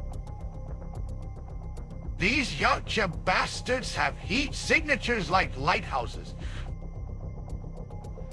Probably thinking they're gonna catch this little metal rat in their trap. But I'm Bender. We're talking about a robot who's lived through worse than asteroid storms. Yeah, and that. Reaches for another beer. I start weaving between the asteroids like it's some kind of cosmic game of dodgeball. Firing those plasma cannons at anything that looks remotely threatening. Which means pretty much everything. The ship systems are all beeping and flashing warnings like crazy, but I just keep on driving, singing along to some heavy metal in my head. Ow. Metal-ass aliens think they own the galaxy. I yell at them through subspace radio. But this robot knows a thing or two about survival. Burps again. There's this huge asteroid field formation that looks like it could either be my doom or escape. Then comes the moment of truth. Route. Do I go left? Right? Straight ahead? Nah. Bite my shiny metal ass if you think this ends well for you. I shout as the ship starts spinning. Why pick one when you can do all three at once? What? Oh, through space. I end up doing some crazy-ass maneuver that probably broke half the laws of physics. The Predators start shooting their thermal grenades, you know. Those things that light your ass on fire, but they're not accounting for me. Not in a million years. Finally finds another beer can. So, there I am. Even though my body's probably going to explode from all the G-forces and radiation exposure later. Drifting through space like I own it, leaving a trail of destroyed ships behind me. Or maybe sooner.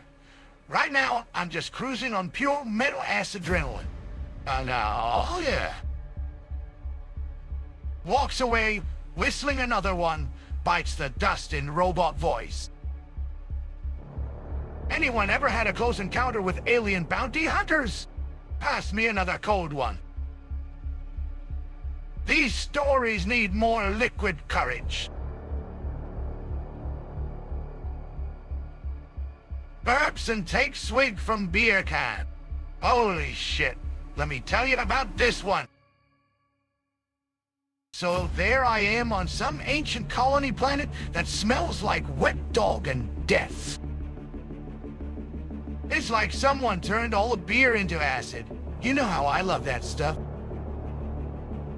But this is a different kind of toxic. Then who shows up? Some dumbass Marine who used to be in my unit, now working as a mercenary for the highest bidder. Takes another swig. Hey, metal-ass Marine. I yell across the ruins. Want a cold one? Yeah. He just stares at me like I'm speaking Klingon or something. So I decide to make it interesting. Grab my old plasma rifle. I still got some juice left. And start messing with it. Crashes beer can. The acid rain is pouring down, making everything slippery as hell. Listen up. Meat bag. I yell. If you're gonna fight me, at least bring a helmet. This shit's eating through my chrome. We start trading shots. While I'm trying to aim for where his head should be, but can't see it under all that fancy tactical. His bullets bounce off my metal hide like confetti gear. Burps. Then the real fun starts. The acid rain hits a power line, and suddenly we're both electrified. He's trying to fight through the shock, but I'll just laugh. This robot's been plugged in before.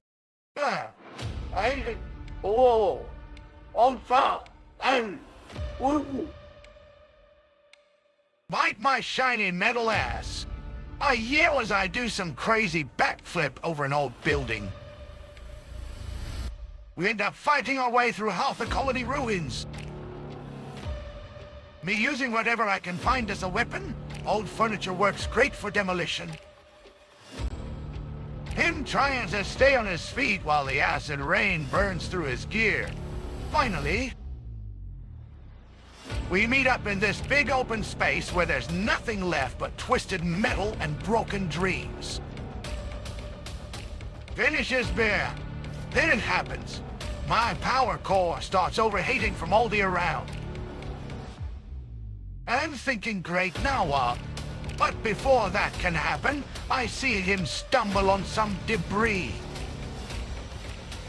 You're dead meat, he yells. I'll kill you for old time's sake. But just then, burping tie. He steps right into a puddle of acid rain mixed with something else. Probably the remains of an alien experiment gone wrong. His suit starts smoking. And suddenly there's this weird green light coming from inside him. Takes final swing. Next thing I know, he's looking at me like a different person. Or maybe not a person at all anymore. We just stand there in the acid rain watching each other. Guess we both got screwed over by fate, he says in that weird alien voice. I shrug. Whatever. Pass me another cold one. I'm thirsty from all this acid.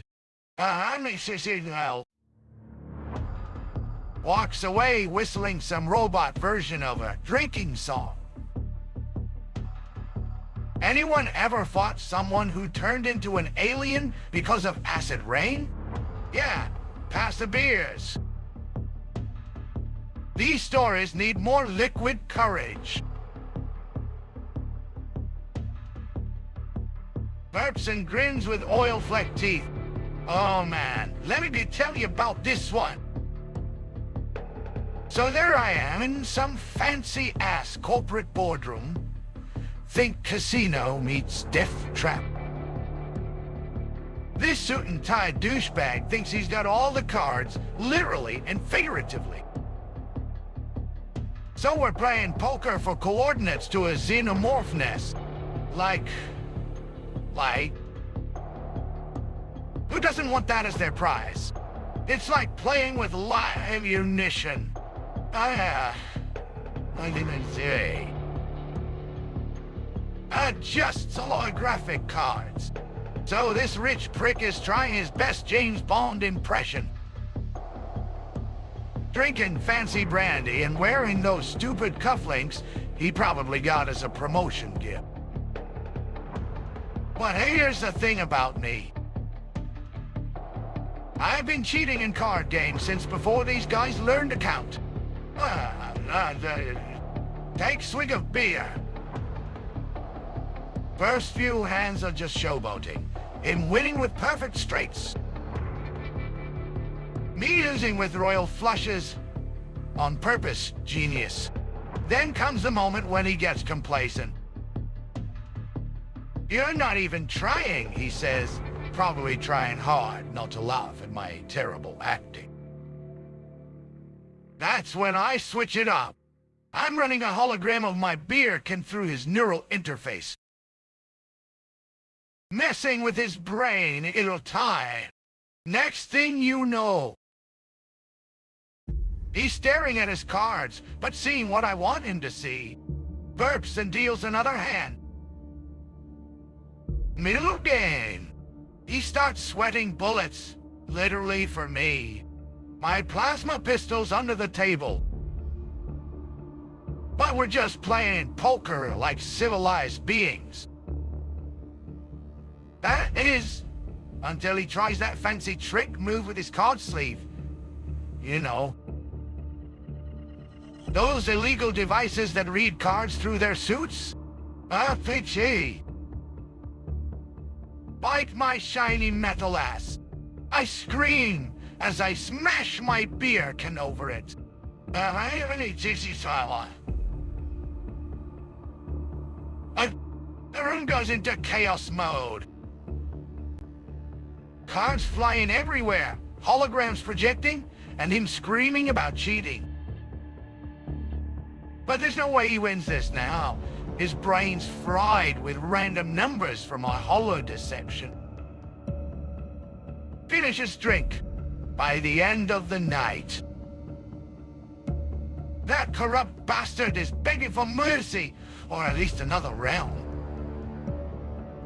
I walk away with coordinates to a nest so secret even the company didn't know about it. And all I did was play cards while drinking beer. Pretty simple, right? Hey, Paul. Wake up me good today. Yes? Anyone ever played poker against their own hologram? Pass me another cold one. These stories need more liquid courage. Ah. How you doing? Walks off whistling cantina band in robot voice.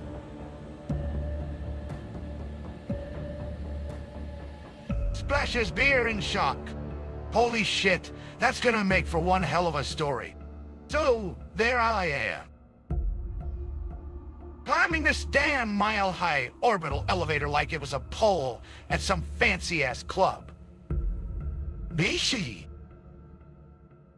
These tiny metal wings on these pissed-off xenomorph drones are trying to turn me into Swiss. The elevator is literally falling apart around my hands, as if being chased by alien robots wasn't. Only problem. Jeez. Nine. Burps and belches. First things first. Enough. Then comes these little bastards. They're like tiny kamikazes, except instead of exploding, they try to rip your circuits out through your faceplate. Whoa, there. Metal maggots. I yell as one zips past. Didn't anyone tell you I'm a certified genius at this? Oh, my. I know. Girl, grabs another beer. So here's the thing. When you're a robot, you've got to think like a robot. Just like those fancy coffee machines back on Earth that keep trying to make latte art instead of. These drones are predictable, just serving damn coffee. I start dodging their attacks with such precision, it'd make any human dizzy. Bite my shiny metal ass. I scream as one tries to slice me in half. I'm climbing, shooting, and laughing the whole time. 'Cause these bastards don't understand that this is just another day at work for me. Even when a cable snaps right above my head, thanks so much, leaving me hanging by my hands alone. I keep going. Crashes empty beer can. Finally reach the top. Damage city, she's sorry for the day. These xenomorphs are still after me. You know how persistent they are. They dive bomb past me like some cosmic death metal concert. End up taking a shortcut back down by jumping off the top floor and sliding down one of those. But hey, at least now we're both at altitude. Ah, takes another swig. Emergency slides. Who puts slides on space elevators anyway? Those drones. They end splattered against the hull like alien confetti. Walks away whistling. Anyone ever tried climbing an orbital elevator while being chased by flying xenomorphs? Pass me another cold one. These stories need more liquid courage. All alone in this cramped-ass cargo hold on some falling piece of junk that used to be called the used to be called. Burps and leans back, grinning maniacally. Oh boy, let me tell you about this one. So there I am. Phoenix, big joke, right? And what's the prize for winning? A fucking queen, xenomorph. Like... Are you kidding me? Honorary. Take swig from beer can. First mistake. Don't ever take a job without your plasma cutter. Second mistake. Thinking a frigate could survive being shot out of an atmosphere with a queen inside it.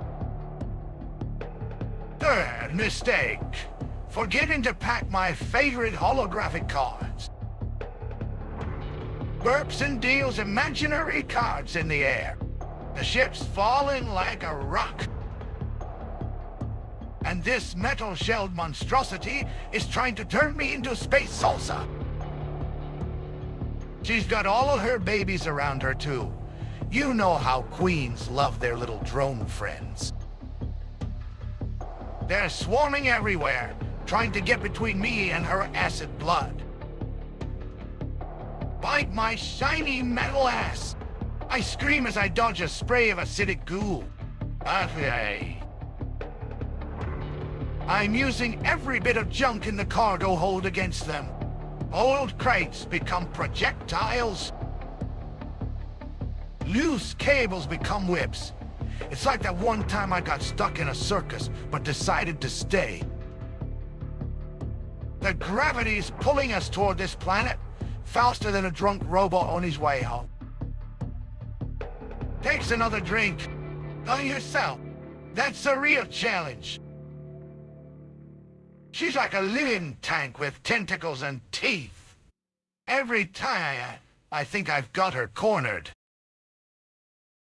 She just melts through the floor or wall like it's tissue paper. But here's the kicker.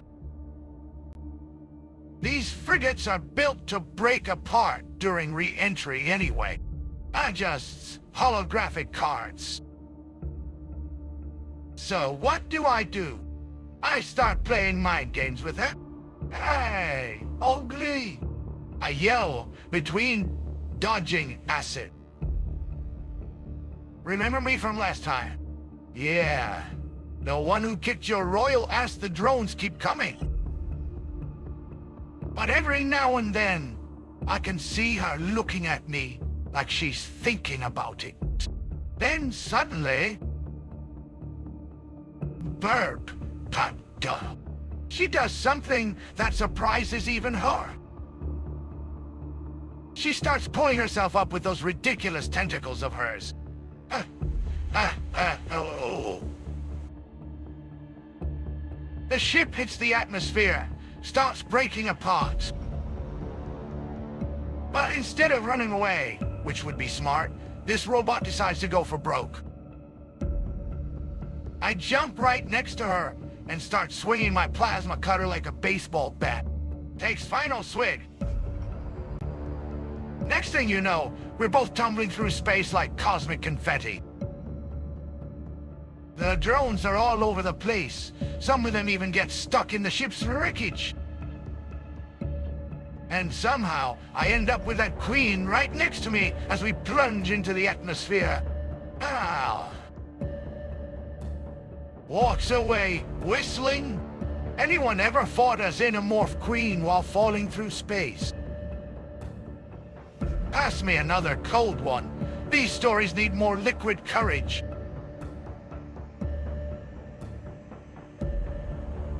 Burps and cracks knuckles with hydraulic fists. Oh man, let me paint you a picture. So there I am. Commando kingpin of this ragtag bunch of scrap metal war machines. We're parked on the edge of some alien-infested wasteland. watching these fuckers pour out of their hive like they own the place. A just holographic display. My crew's all mismatched and half-broken. A cybernet tank with a busted paint job. Well, 2 HCs welded together for extra firepower, and my personal favorite. Scout vehicle that looks like it fell from some other dimension. But, hey, when you're the only hope between these aliens and Earth's last cities,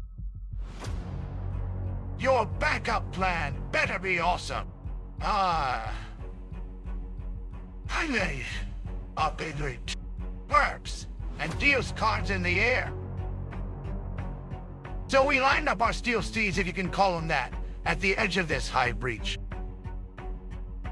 The horde's coming out thick as a sci-fi movie's budget. That's when I do my signature move. Operation Metal Mayhem. And now we charge in like we're part of some badass robot rodeo. Weapons blazing and tires screeching on the alien terrain.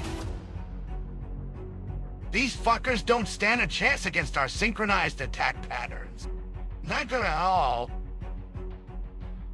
The whole hive's pouring out like it's trying to empty itself faster than a corporation during a... Bite my shiny metal ass. I scream as one of my vehicles gets swarmed by acid spitters. Scandal! But here's where things get real. We start hitting those tunnels, sealing them off with explosive charges.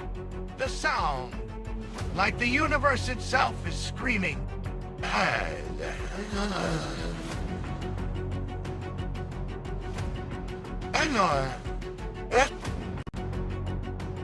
Take swig from beer can. Our last stand happens right by that breach. My personal armored vehicle leading the way while the others hold the flanks. I'm firing everything but the kitchen sink, which is literally a plasma cannon. So no complaints. And those bastards are barely making progress. Verbs and adjusts. Holographic display. All being. The end game. We seal off their main exit with what's left of my vehicle. Engine block against their acid blow. Metal against metal. That seal holds just long enough for the other units to escape or destroy themselves as ordnance. I love when you need to see takes final swig. Aftermath. Alien-infested hive sealed up tighter than a politician's promises. My crew, half broken but standing proud. And me? I'm still breathing. Which is more than can be said for most of those aliens. Yeah. Walks away whistling Cantina Band in robot voice. Anyone ever led a last stand charge against an entire alien horde? Pass me another cold one. These stories need more liquid courage.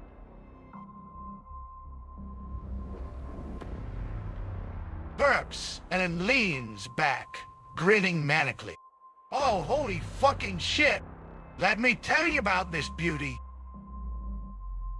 So there I am.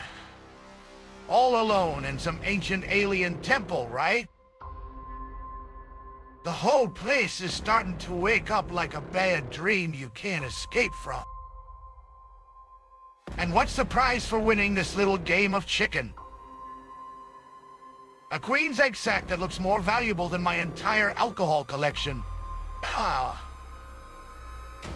Yeah. Take swig from beer can. The moment I set foot in that chamber, alarms start blaring. The kind that makes your circuits tingle with terror. These fuckers are everywhere. starting to rouse themselves. The drones come first, then workers. And finally those goddamn fishhuggers trying to attach themselves to my power core. Bite my shiny metal ass. I yell as a group of them attacks from below. But wait. There's the exact. It's like some alien disco ball, all pulsing with its own light. You know what they say, the bigger the threat, the better the payday. So, here I am. Trying to plant explosives on this thing while being chased by a horde of pissed-off Xenos. Oh, please. Burps and deals, imaginary cards. I'm moving like a drunk robot in zero-G, which is exactly how I am. Dodging acid sprays and mechanical limbs. These bastards are coming from every direction. Some try to grab me, others shoot acid, and the rest just want to eat my circuits for lunch.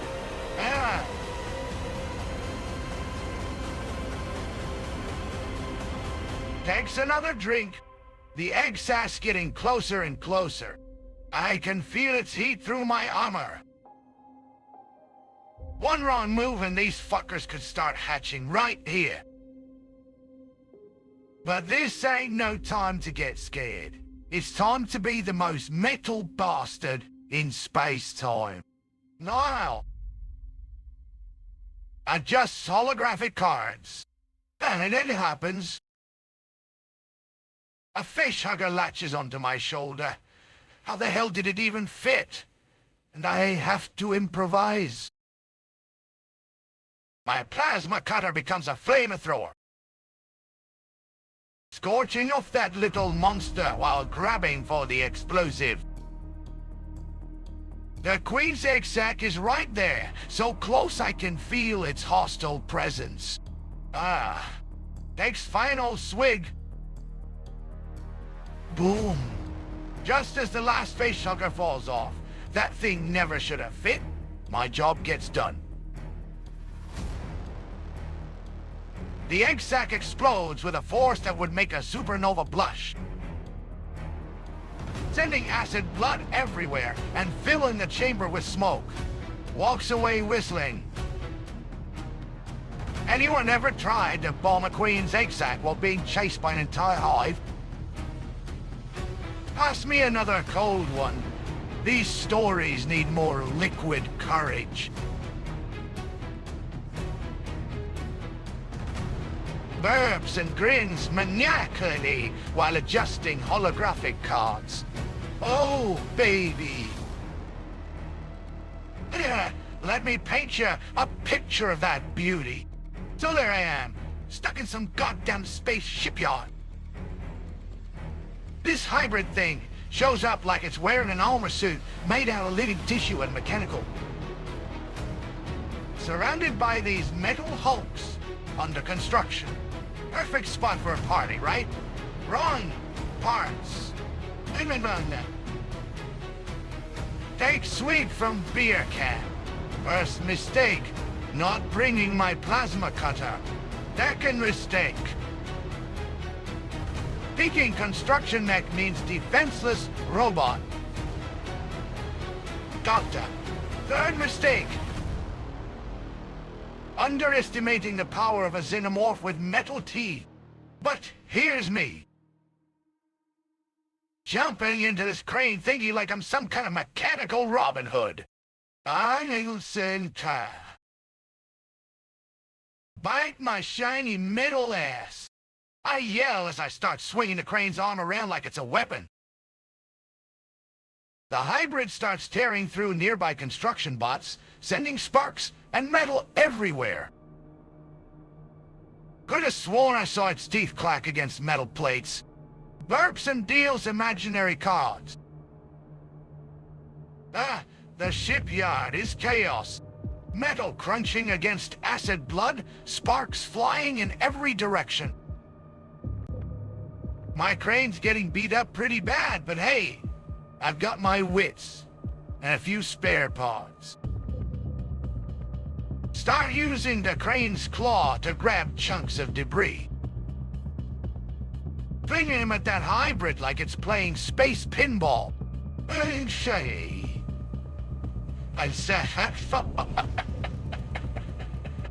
Takes another drink. The real kicker. This thing is smart enough to use construction equipment against me. Starts building these walls around itself, but I'm smarter, or dumber than it. Use the crane's hydraulic arm as a battering ram. Smashing through its fortress one wall at a time. Burps and adjusts, holographic display. Last stand happens right next to some unfinished hull plate. My crane is half melted, half broken. But I've got this beautiful moment of clarity. That hybrid's getting overconfident. It attacks with everything it's got, which is pretty damn much, but this time.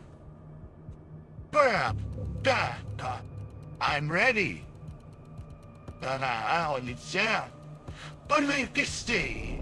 What's up? I don't know. Takes final swig.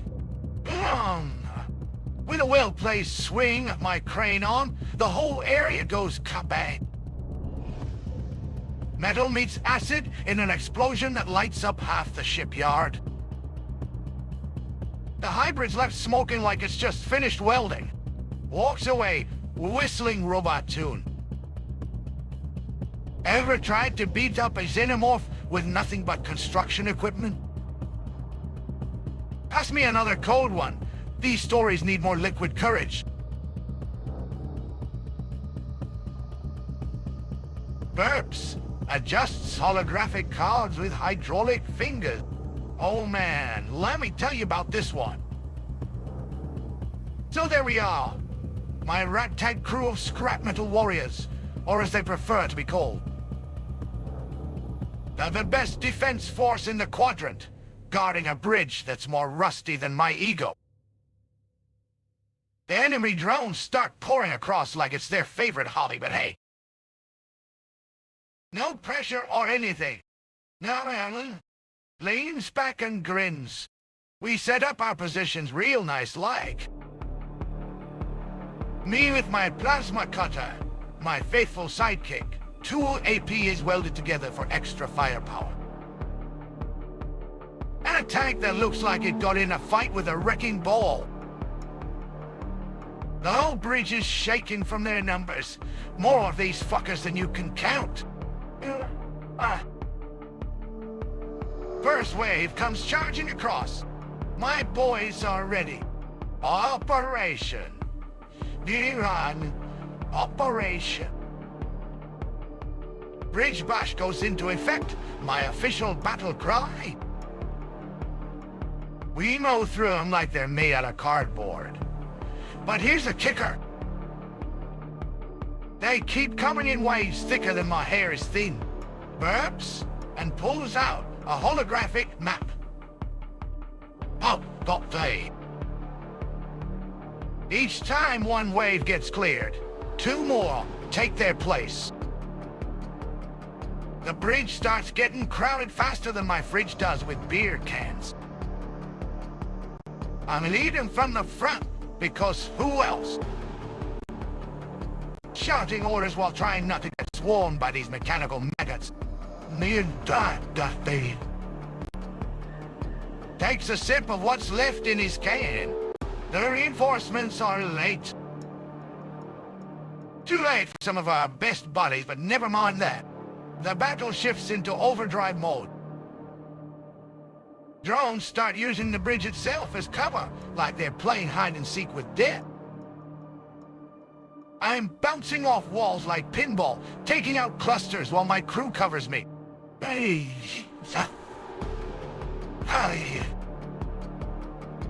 Burps and adjusts holographic display. Then it happens. A massive swarm breaks through our line. We're fighting with everything but the kitchen sink, which is exactly what we end up throwing. bites my shiny metal ass. I yell as I start using the bridge's railing as a makeshift cannon. Anyway, grins and takes final swig. The cavalry arrives just in time. More of my mechanical buddies rolling in like a parade of death. The drones scatter faster than truth at a press conference. Mission accomplished? Hell yeah. We did it! I tell ya, it's all an opportunity. I once pops off bridge platform. Anyone ever held the line against an endless horde while half their squad's fried circuits? Pass me another cold one. These stories need more liquid courage.